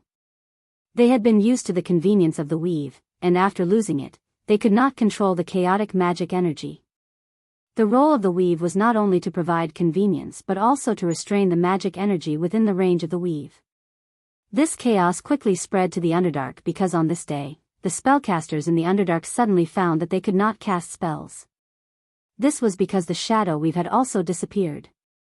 The shadow weave, which was originally created by the Lady of Night imitating the goddess of magic, disappeared at the same time as the weave. Not only were the spellcasters of the Underdark unable to cast spells, but even the priests of the Queen of Spiders had temporarily lost their ability to cast divine spells. For a time, the order of the entire Underdark that was ruled by the female priests with great power was challenged. There were a lot of riots in many drow cities, and the male clan members were all ready to move. The weave had collapsed. Although the whereabouts of the goddess of magic were still unknown, no one was interested in continuing to fight. The Lady of Night's traces had also disappeared. She was no longer responding to the prayers of the believers, and the shadow weave showed no signs of recovery. 3 days passed in the blink of an eye. In the underground city of the Underdark, there had been enough turmoil in the past 3 days, and there had been a lot of killings. However, a light appeared on the temple of the Queen of Spiders. The Queen of Spiders, who had not responded to the prayers of the believers for 3 days, suddenly reconnected to the believers. Then, many female priests recovered their divine powers. They quickly and cruelly suppressed all the riots, and then took the power of the entire underground city and clan in their hands. The shadow weave had disappeared. However, the gods of the Underdark reacted quickly. 3 days later, the priests who served them had recovered their divine powers. The gods were adapting to the days without the divine network. Even Soren had to spend more time and energy answering the prayers of his believers and giving his priests divine spells. At the same time, Soren noticed that the rate at which his divine power was increasing had slowed down. There was still no news from the goddess of magic. The Northern Witch Council was in turmoil, but fortunately, the Eye of the North was in charge.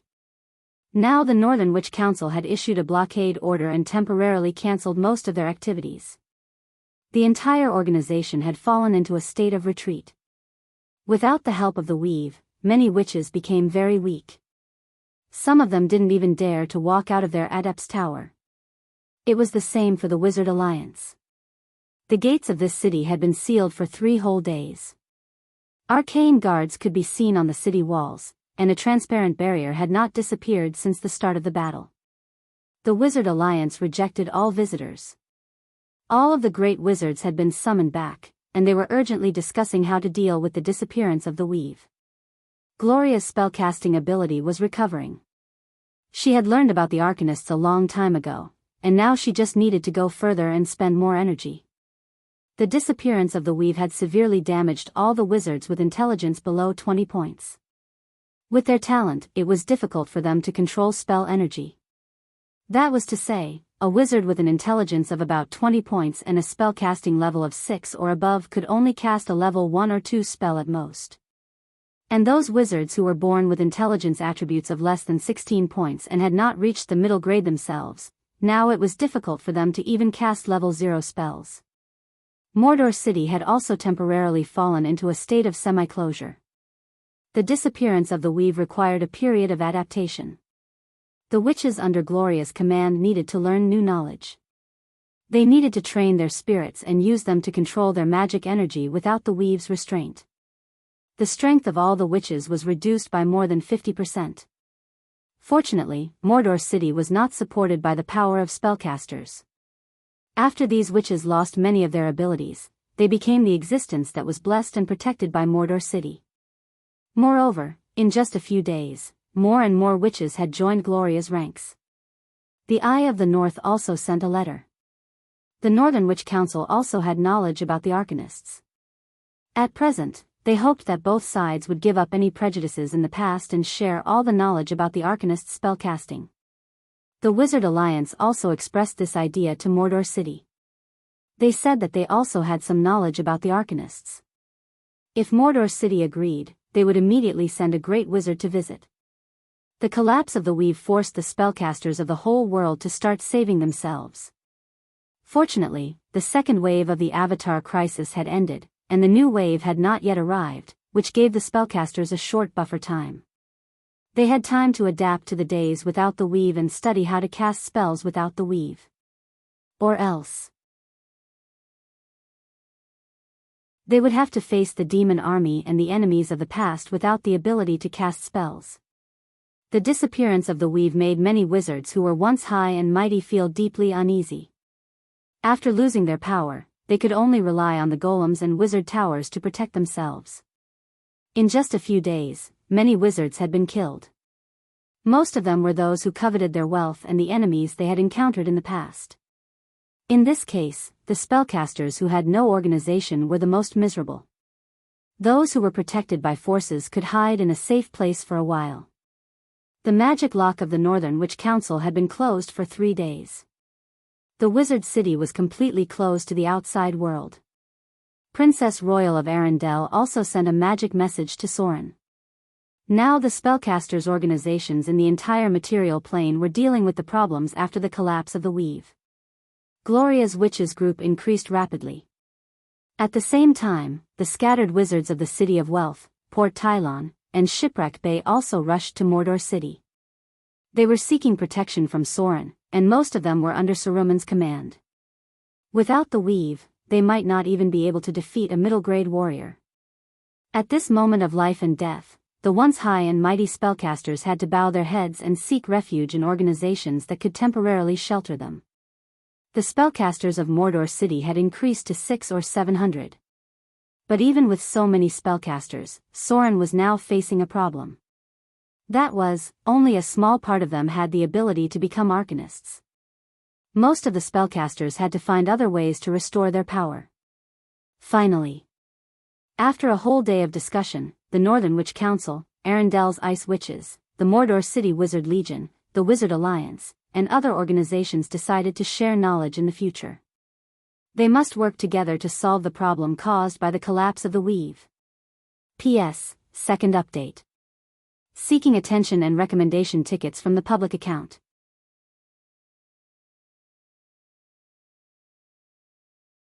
Chapter 855.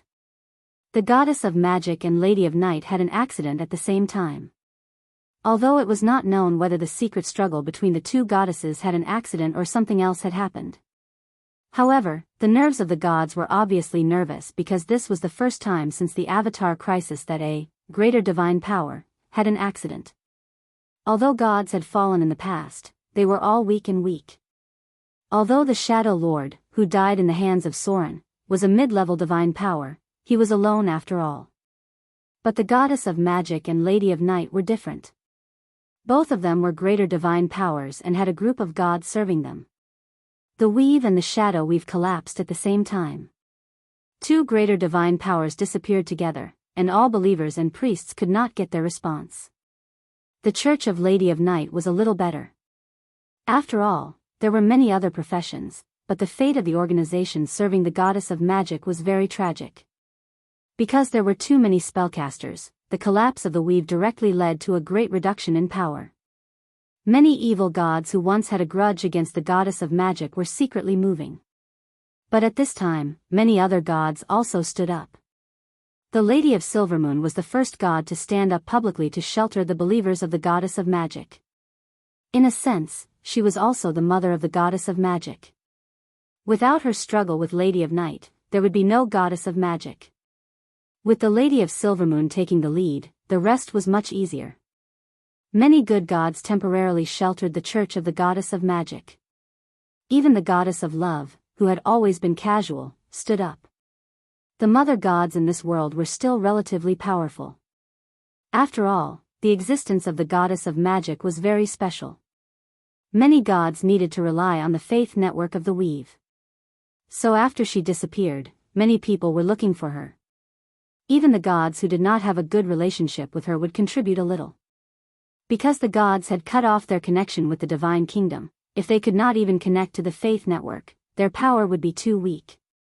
Recently, there were many more spellcasters in Mordor City. Not only members from the Northern Witch Council, but also the top members of the Wizard Alliance and Arendelle's Ice Witches. Spellcasters, who were rarely seen in the past, began to appear more often now, and most of them were in a hurry.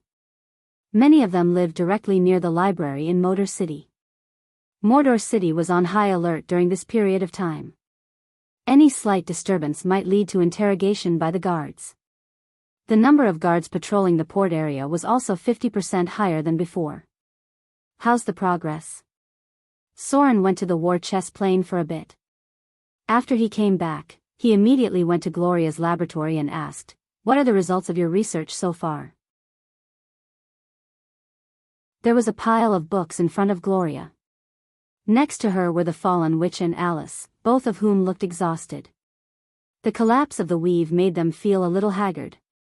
A little.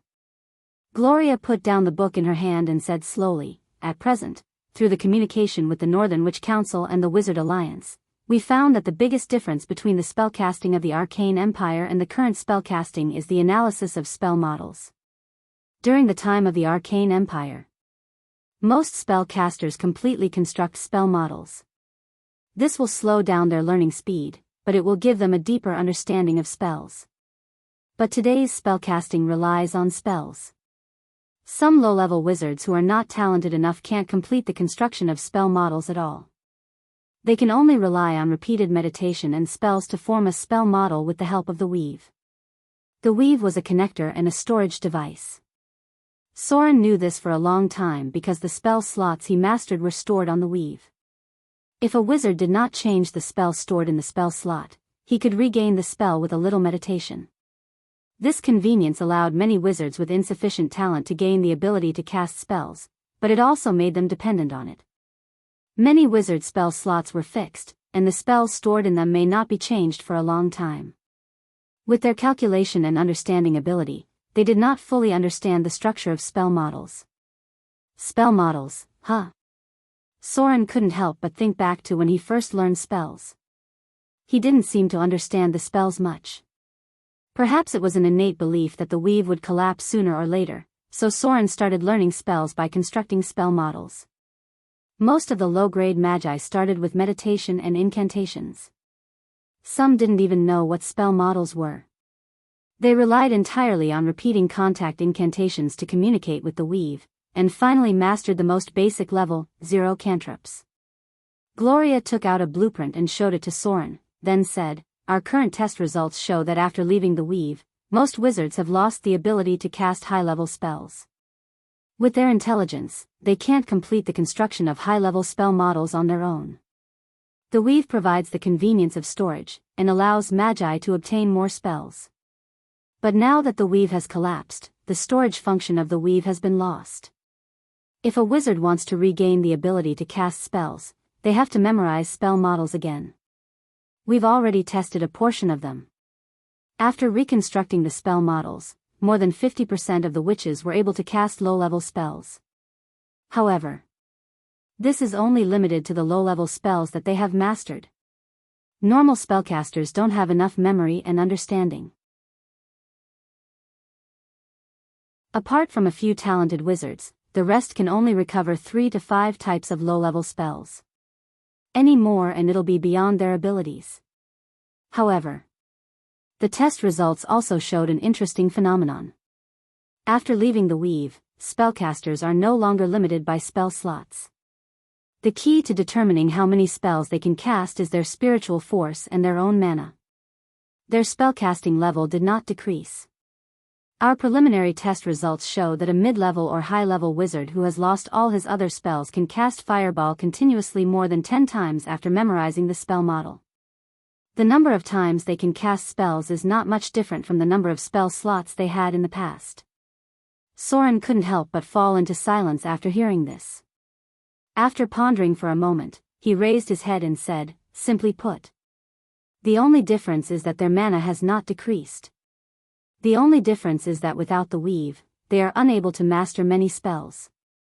But the spells that they have mastered can be cast many times with their original strength?"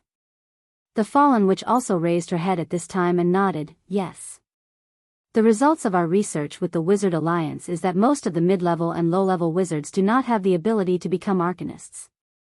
This means that if the weave is not restored, they will only be able to memorize a few spells in their lifetime. They can cast these spells repeatedly like warlocks. However, if they memorize too many spell models and their own memory and comprehension are not enough, I'm afraid that it will cause a serious backlash. They will only be able to become a single type of spellcaster in the future. All the test results show that only those who are extremely talented can cast spells freely like arcanists." Soren was stunned after hearing this. He couldn't help but sigh in his heart. The era of blue spellcasting has finally arrived. The old spellcasters have fallen to the mortal world. In the future, apart from the geniuses who have the talent to become arcanists, the other spellcasters will only be able to become a single type of canon. The weave was a storage device. Now that they didn't have this storage device, it would be very difficult for them to memorize the complicated spell models with the brains of ordinary people. The only thing they could do now was to try their best to memorize the few spells that they were most familiar with.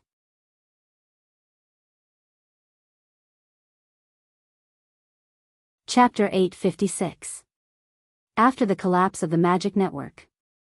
Originally, the one-time memory of the wizards with the help of the magic network storage device had to become permanent memory because there were no more spell slots to help them preserve these completed spell models. There was a little detail here. In the past, it took the longest time for wizards to memorize the spell slots. After completing the memory of the spell slots, as long as the spell was cast in the future, it would take very little time to refill the spell slots. Even wizards with poor talent could completely memorize all the spells stored in the spell slots in 8 hours at most. This was one of the biggest functions of the magic network. Now that it had lost this function, many wizards had to complete the structure of these spell models independently. The only fortunate thing was that the strength of these spellcasters was still there. That was, the most basic power of the will and the mana accumulated through meditation were still there. For example, Gloria showed Soren an example. A mid-grade magus by the name of Karel. His talent was not high. It was estimated that his intelligence was barely 18 to 20 points, including the profession bonus. His original spellcasting level was around level 8.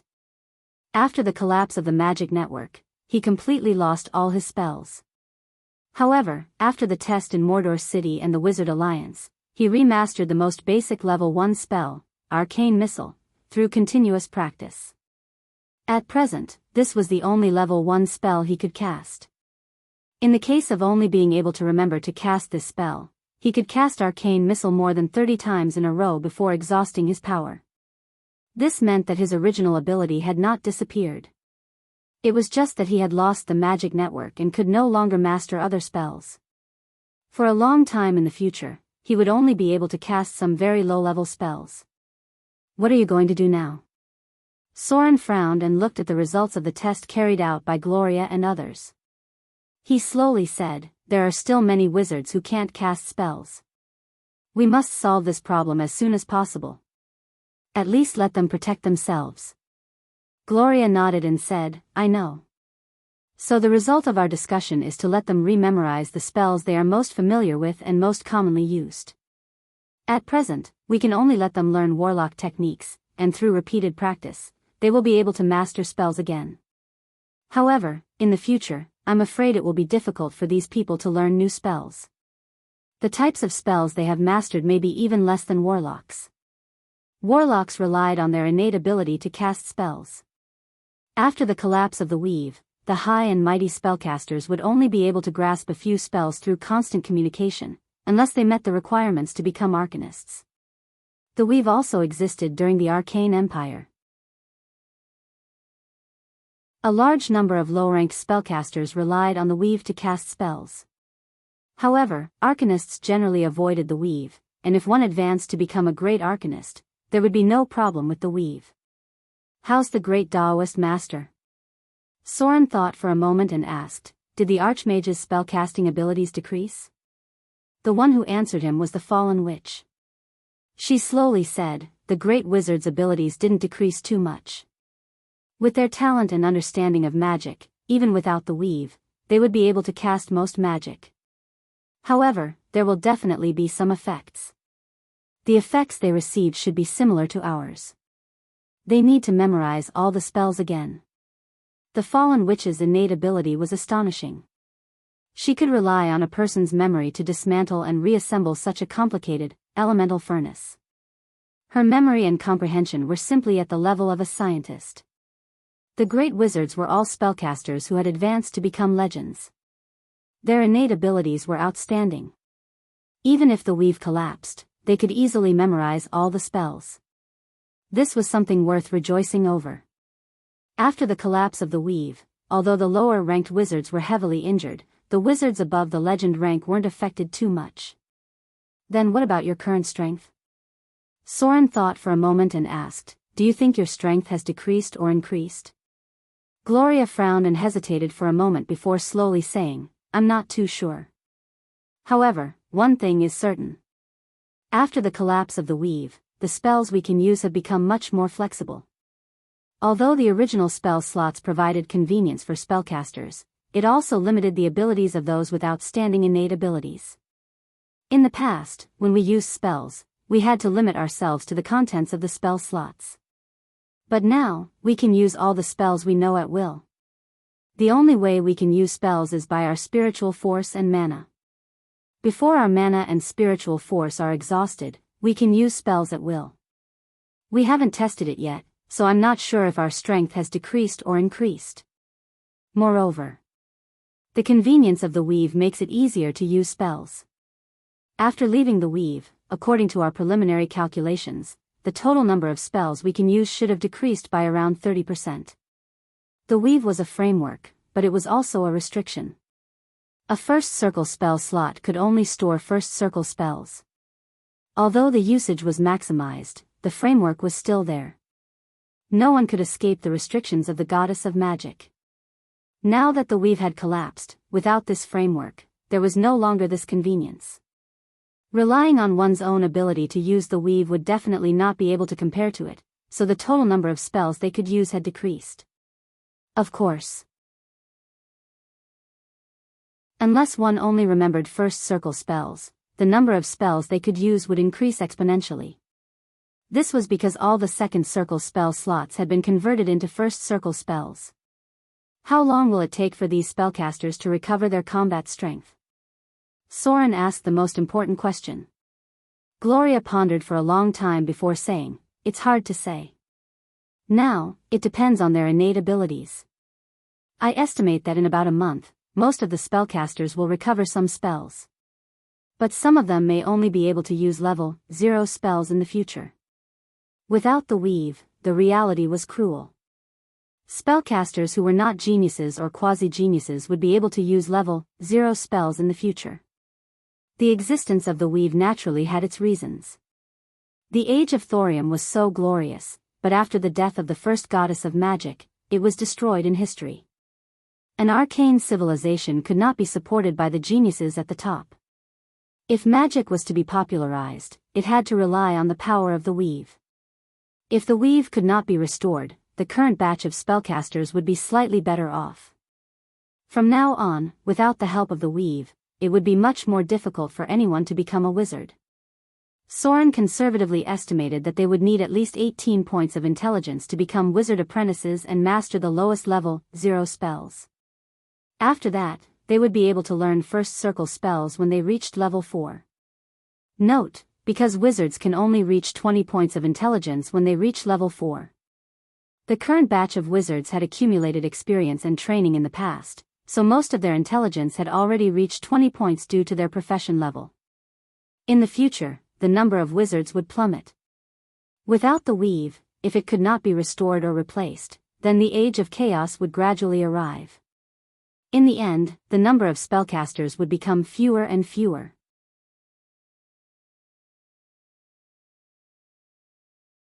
Chapter 857. Chidian's backend was going crazy.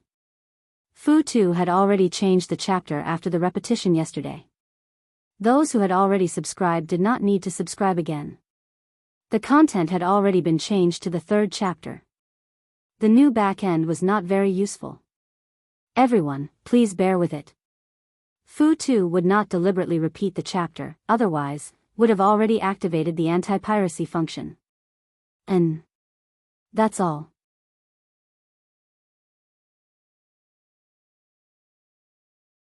Chapter 858. A civilization couldn't be supported by a few people. For example, although Motor City had a lot of very sophisticated alchemy technology, the only thing that could be popularized was the magic street lamps. But even just the magic street lamps required a group of low-grade wizards to check and maintain them regularly. As for the golem factories, which had more advanced alchemy technology, there were more than 2 digits of spellcasters for daily maintenance. Usually, if there was any damage to the golem puppets, these things all needed low-grade spellcasters to do. It could be said that without these low-grade spellcasters, Gloria wouldn't have enough time and energy to study. The same principle could be applied everywhere. Cutting-edge experiments could rely on the power of geniuses, but popularization and maintenance required a lot of low-grade manpower. The collapse of the magic net meant that the difficulty of Soren's plan for the floating city skyrocketed. Losing a large number of low-grade wizards would make it difficult to maintain the floating city in the future. This was the same in other civilizations. Scientists discovered a lot of important knowledge, but in the end, countless workers and scholars were needed to promote the overall process of the civilization. The collapse of the magic net was a sign of the end of the era. Looking at the long history of the multiverse, most of the times that could be called interstellar civilizations relied on the magic net to establish themselves. Otherwise, wizards would be the representatives of mystery. Although there weren't many wizards in the material plane, because of the magic net, wizards could be seen in almost every town. But if there was no magic net in the future, it would be difficult to see wizards even in big cities. Duh. Soren sat in the hall and pondered. He frowned slightly and murmured, "The magic net collapsed in the end. In this case, what about my plan for the floating city?" The power of the magic net was controlled by the goddess of magic. If possible, Soren didn't want to see the magic net disappear because the era without the magic net was a sad era.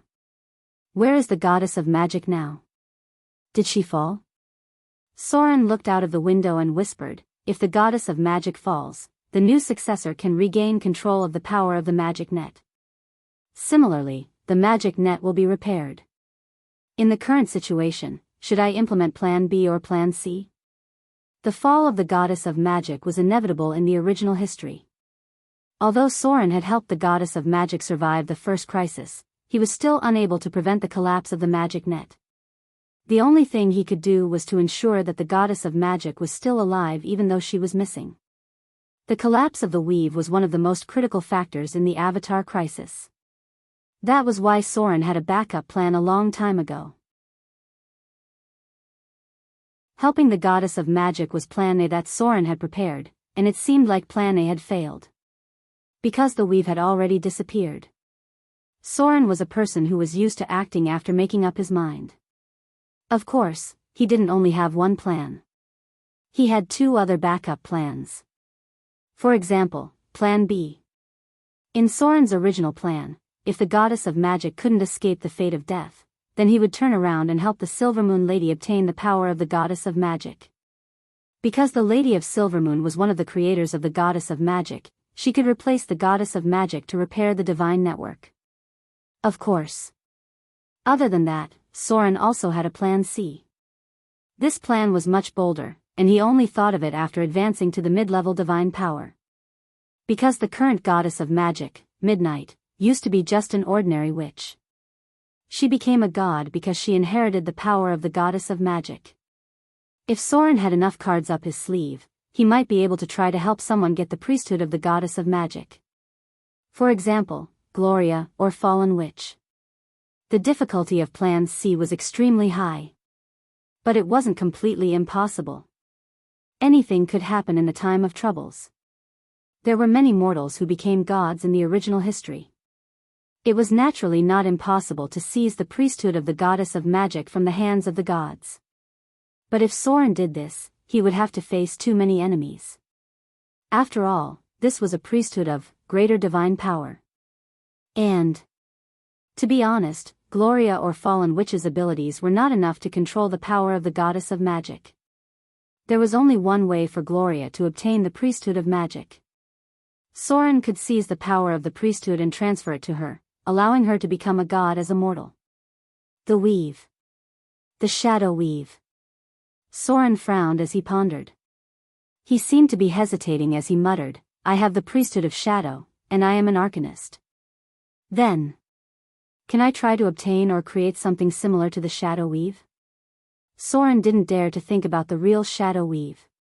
But if it was the shadow weave, Soren felt that there was a slight possibility. After all, his control over the shadow plane was very strong. And when Mistress Night first created the shadow weave, it was limited to the Underdark. Mistress Night wasn't a pure spellcaster. She was an ancient god, and her profession was closer to that of a rogue. She had many similarities with Soren. Mistress Night's profession must be mentioned. She was rogue, shadow dancer, assassin, warlock, and shadow manipulator. And Soren's current profession was rogue, shadow dancer, wizard, and arcanist. Wasn't it very similar? That's right. Soren and Mistress Night's professions were very similar. It could even be said that they were of the same school. The biggest difference was that Mistress Night was a warlock spellcaster, while Soren was a wizard spellcaster. Perhaps Soren was still far from reaching Mistress Night's level of ability. But what if it was just a small area of the shadow weave? With the power of the shadow priesthood and the ability of the shadow plane, could Soren build a small area of the shadow plane that covered the vicinity of Mordor City? It was very possible. The more Soren thought about it, the more he felt that it was possible. However, He still lacked the most important part, and that was to obtain a priesthood related to magic, the shadow weave, and the mystery plane. He must first obtain such a priesthood before he could try to imitate the shadow weave. Otherwise, it would be impossible for him to succeed. The existence of the shadow weave relied on the power of the priesthood. Without a priesthood related to magic, Soren didn't even have the basic ability to build a magic network. P.S. That's all for today. Next, you have to think about it.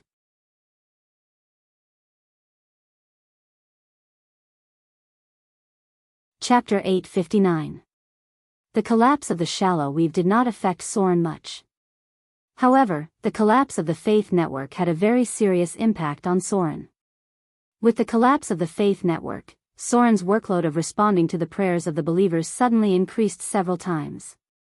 Soren's intention to get involved with the shadow weave was to establish his own faith network in the future. Otherwise, it would not be a good way to collect faith with the help of the outside world. Soren did not like to be controlled by others. The power that could be controlled by oneself was the most effective. A week passed in the blink of an eye. The research led by the Wizard Alliance, the Northern Witch Council, the Arendelle Ice Witches, and the city of Mordor finally began to show results. Many adepts had already mastered the spells they were most familiar with through repeated practice. As for how much strength they could recover in the future, it depended on their individual talent and hard work. Speaking of which, after the collapse of the weave, a good thing happened. That was, a benchmark to measure the talent of a wizard had appeared. In the past, everyone used the power of the weave to cast spells. It was like a group of students studying at the same time. Their IQs were similar without special tests. At most, some people studied better and some studied worse. Some were more serious and some were more lazy. But after the collapse of the weave, everyone's talent had a direct measurement, and all of a sudden, all the geniuses among the wizards were distinguished from ordinary people. These quasi-geniuses or genius-level spellcasters easily memorized the spell models and gradually became qualified to become arcanists. After the disappearance of the weave, such geniuses continued to emerge. In the beginning, everyone used the power of the weave to cast spells. Even if there was a gap in intelligence, the difference was only the number of spell slots mastered and the speed of learning spells. It was not a very obvious benchmark. Now that the weave had disappeared, most of the geniuses stood out, and these people had become the key to many forces. Even the city of Mordor had 2 or 3 witches with innate intelligence above 20. These people were all accepted as apprentices by Gloria, ready to train them into future arcanists. At this time, in the council hall of Mordor City, Soren, Gloria, Saruman, Fallen Witch, and others sat together. What? Gloria froze for a moment after hearing Soren's words. She then murmured, "You mean? Are you going to open a school in Mordor? Not an aristocratic school? Is it a completely universal school?" As soon as Gloria's voice fell, everyone else's expression was a little surprised. The level of knowledge in this world was very low. It belonged to the most standard elite education model. Knowledge was always in the hands of the upper echelons of society. Ordinary civilians would find it difficult to even be literate. Some people could barely write their own names in their entire lives. Only merchants, nobles, and professionals could grasp more knowledge. In fact, many commoners joined the churches of the gods because the churches would also impart knowledge to the commoners. Yes. Soren had wanted to do this for a long time, but now he felt that the time was right. He looked at the others and said in a deep voice, "I'm going to open a school." Because of the collapse of the magic network, the number of spellcasters in Mordor City has suddenly increased. In the past, there were not so many scholars to impart knowledge in Mordor City, but now there are so many wizards in Mordor City. Even if many spellcasters are not strong, the knowledge they have accumulated is very valuable.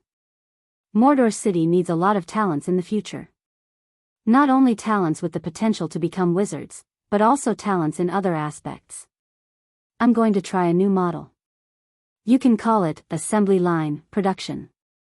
Let those ordinary people who are not talented enough master a certain part of a certain job. Through repeated practice, they will become more proficient. Finally, the whole process will be composed of different divisions of labor. The knowledge of wizards was far beyond other professions. Today, there were many low-grade wizards in Mordor City. They retained less than 30% of their spellcasting ability, but the knowledge accumulated in the past did not disappear. If he didn't use them, would Soren raise them for nothing? As long as they took turns teaching, even if a person only taught for one day in a week, it was enough to teach ordinary people a lot of things. Alchemy was not all done by spells. The factory of the magic network puppet also needed a lot of low-level labor, including polishing the parts of the golems, assembling the structure of the golems, arranging the rune routes, and so on. These parts could be done by ordinary people. If a production line could be formed, then wizards only needed to be responsible for the most important activation and charging parts. I'm not going to open a school for nobles.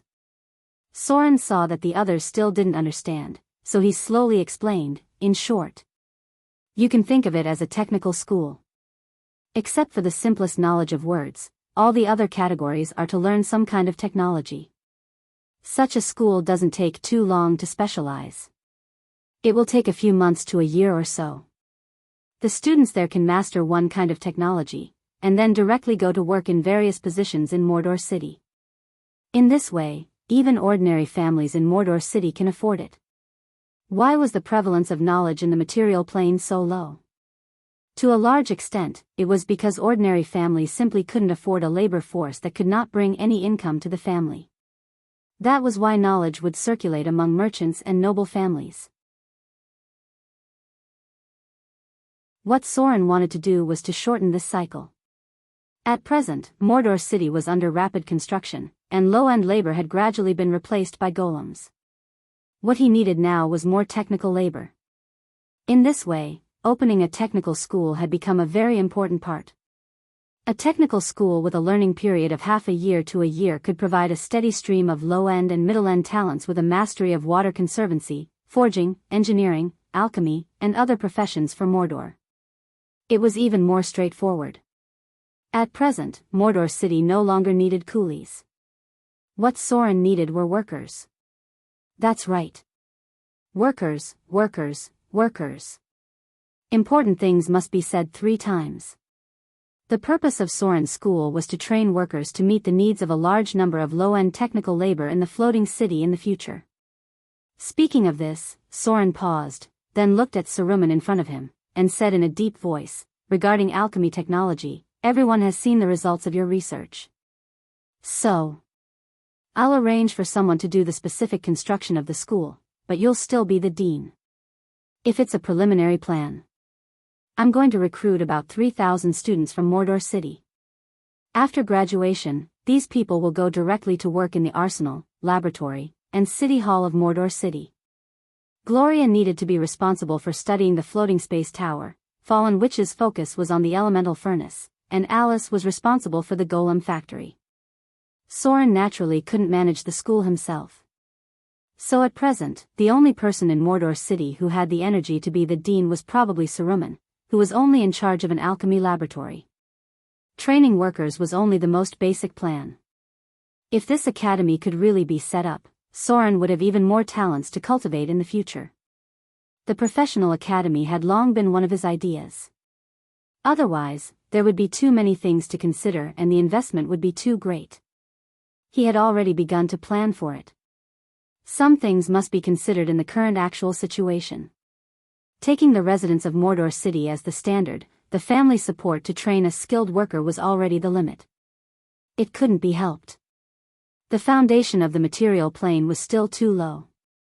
The whole thing was just the productivity at the end of the Middle Ages. Soren wanted to directly promote the education model of the modern period, which would probably require Mordor City to bear a considerable part of the financial expenses. A conservative estimate of hundreds of thousands of Kindler was indispensable. At present, he only hoped to see results as soon as possible. P.S. The first update. Today is the 3rd update.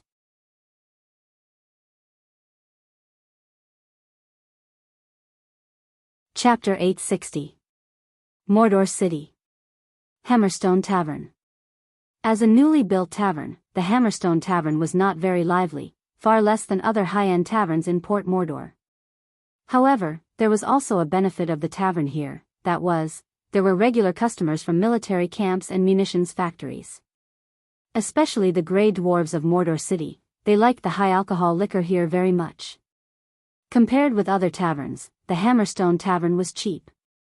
The wine glass was the size of a clay bowl, so most of the guests here were from the middle and lower levels of Mordor City.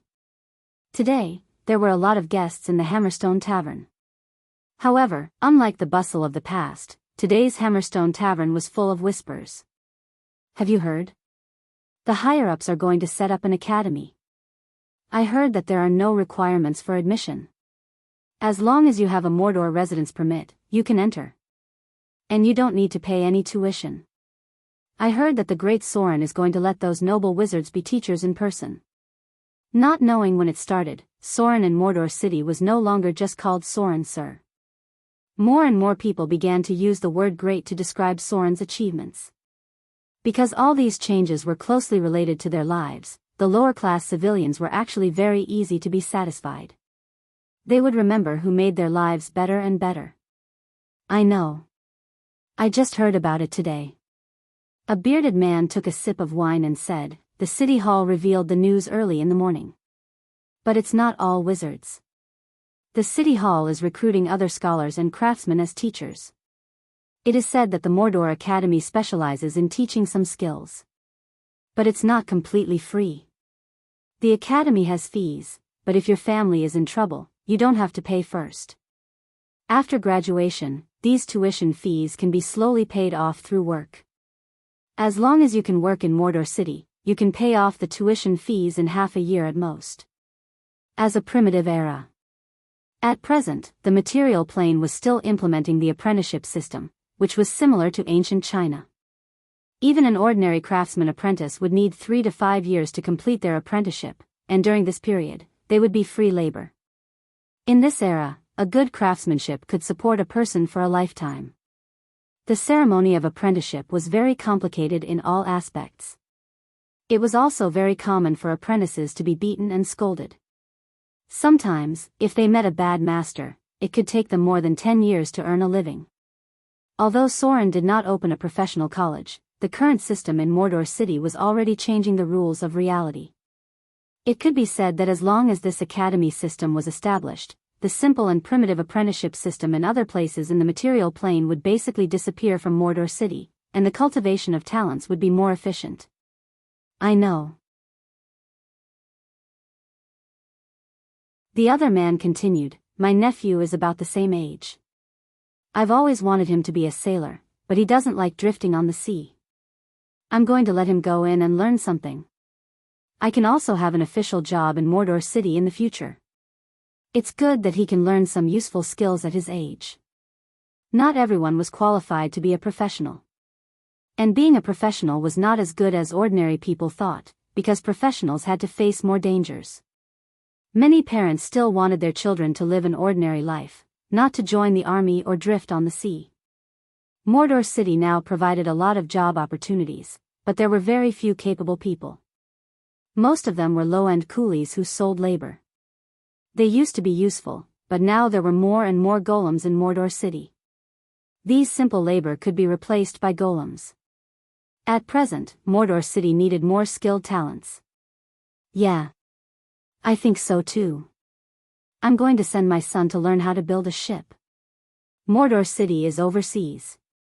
If you know how to build a ship, you don't have to worry about not having enough food to eat. I just don't know what Mordor City is going to teach at present." This time it was a tall and thin man who answered. But a man who looked like a patrol sergeant sitting behind them said in a low voice, "Not only that. I heard that Mordor City is going to select talents from the whole city who have the qualifications to become wizards and other professions this time. If your nephew can pass the test. Tisk tsk.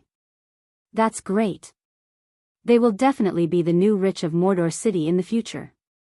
Hearing this person's words, several other people could not help but be startled. Then they said in surprise, "Really?" Although the magic network had collapsed. But for ordinary people, wizards were still a high existence. Just look at the wizard Soren first faced in Amber City. In the eyes of ordinary people, wizards were almost the same as nobles. If someone in the nephew's generation could really become a wizard, then the status of the whole family could be improved in a straight line, and the future would definitely be much brighter. I still have a few nephews in Shipwreck Bay. Do you want to bring them here? It doesn't matter if they have talent or not. It won't take much time to go back and forth anyway. It was not a trivial matter to have a wizard in a family. In the past, most of the wizards were passed down internally. Very few people would spend a lot of effort to choose from ordinary people. Because becoming a wizard required knowledge as a foundation. A person who didn't even know how to read, even if they had high intelligence, could not learn spells at all. So in the past, there was no lack of people with wizard talent who were buried. Now that the magic network had collapsed, there was a very clear standard to measure. That was, if the innate intelligence did not reach more than 18 points, they would not be able to brew a trace of mana at all. In this way, it would be much easier to select the top talents. There was a lot of discussion in the tavern. However, the most talked about topic was the recently established Mordor Academy. No matter what it was like inside, Soren's every move had already involved the thoughts of everyone in Mordor City. Everything that Soren had done in the past had already proved himself. The lower-class civilians were almost blind to Soren. When they heard that Soren was going to establish the academy, they immediately thought that it was a very promising thing. So now many people in Mordor City were preparing to send their younger generation to the academy. Even if they did not have a son, they wanted to send the talented and smart people and their relatives.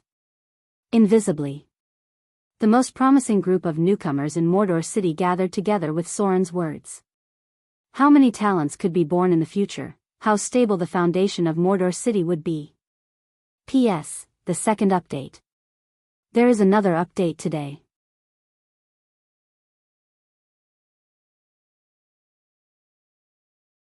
Chapter 861. The wind was howling.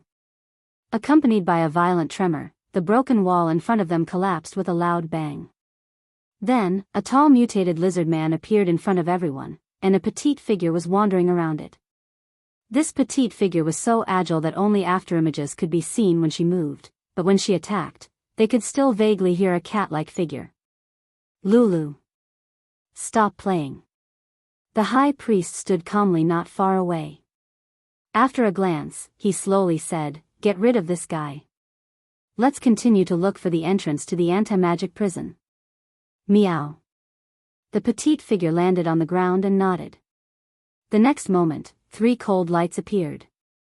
A terrible wound appeared on the lizardman's chest, and then it fell to the ground. If one looked carefully, one could see that a sharp blade had pierced its heart. Lulu's strength has improved very quickly. A pretty girl in a white priest robe walked out. She stroked Lulu's head lovingly and pinched her furry ears. "So cute," she said with a smile.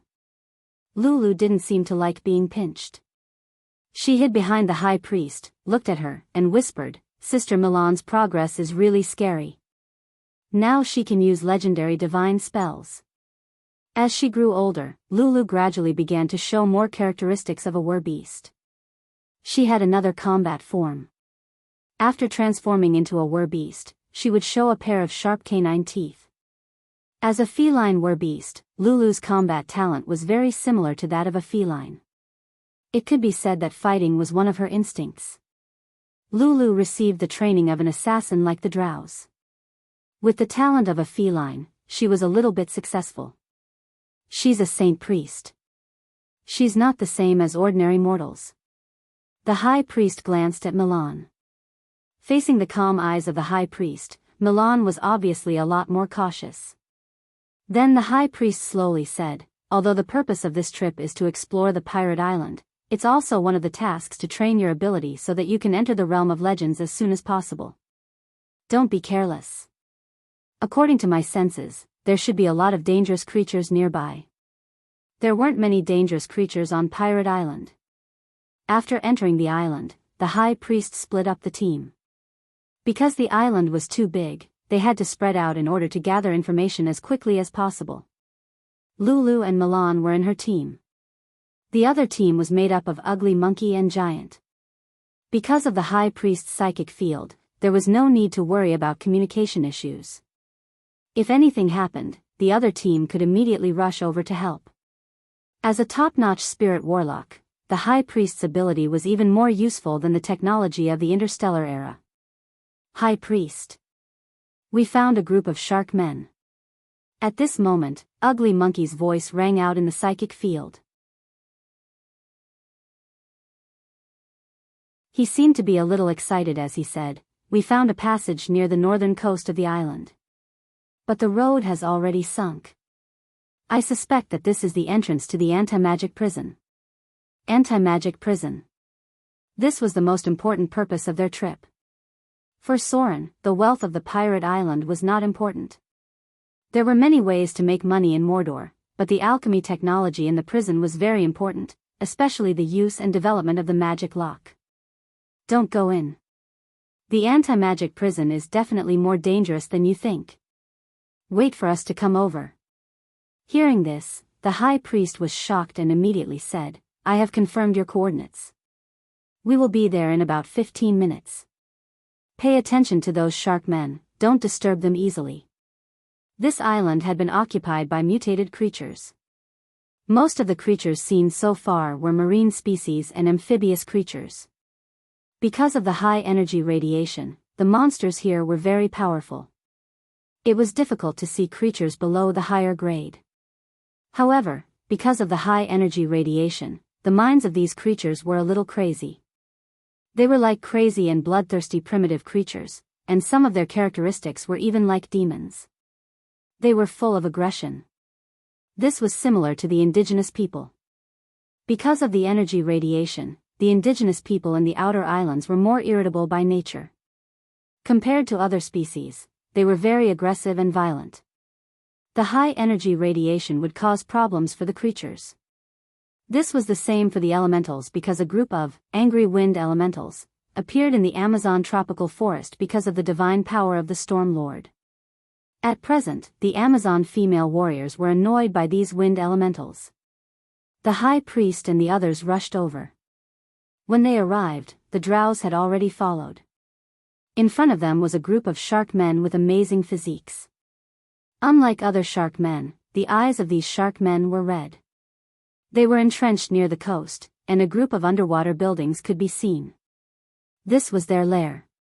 Inside the lair, there was a passage that led directly to a crack in the bottom of the sea. At present, it was uncertain whether it was the entrance to the anti-magic prison. During the Great Catastrophe, there were violent earthquakes here. The Arcane Empire not only dabbled in the field of souls, but even the magnetic field inside the plane was also within their scope of research. During the Great Catastrophe, the chain-type collapse directly caused the energy magnetic field to become chaotic. Then there were many earthquakes inside the entire material plane. Some directly caused a small piece of land to split from it and then sink into the sea. The anti-magic prison was currently not visible on land. The biggest possibility was that it had sunk to the bottom of the sea because of the earthquake. "Do you want to kill them all first?" The giant's dull voice sounded, and he seemed to be eager to try.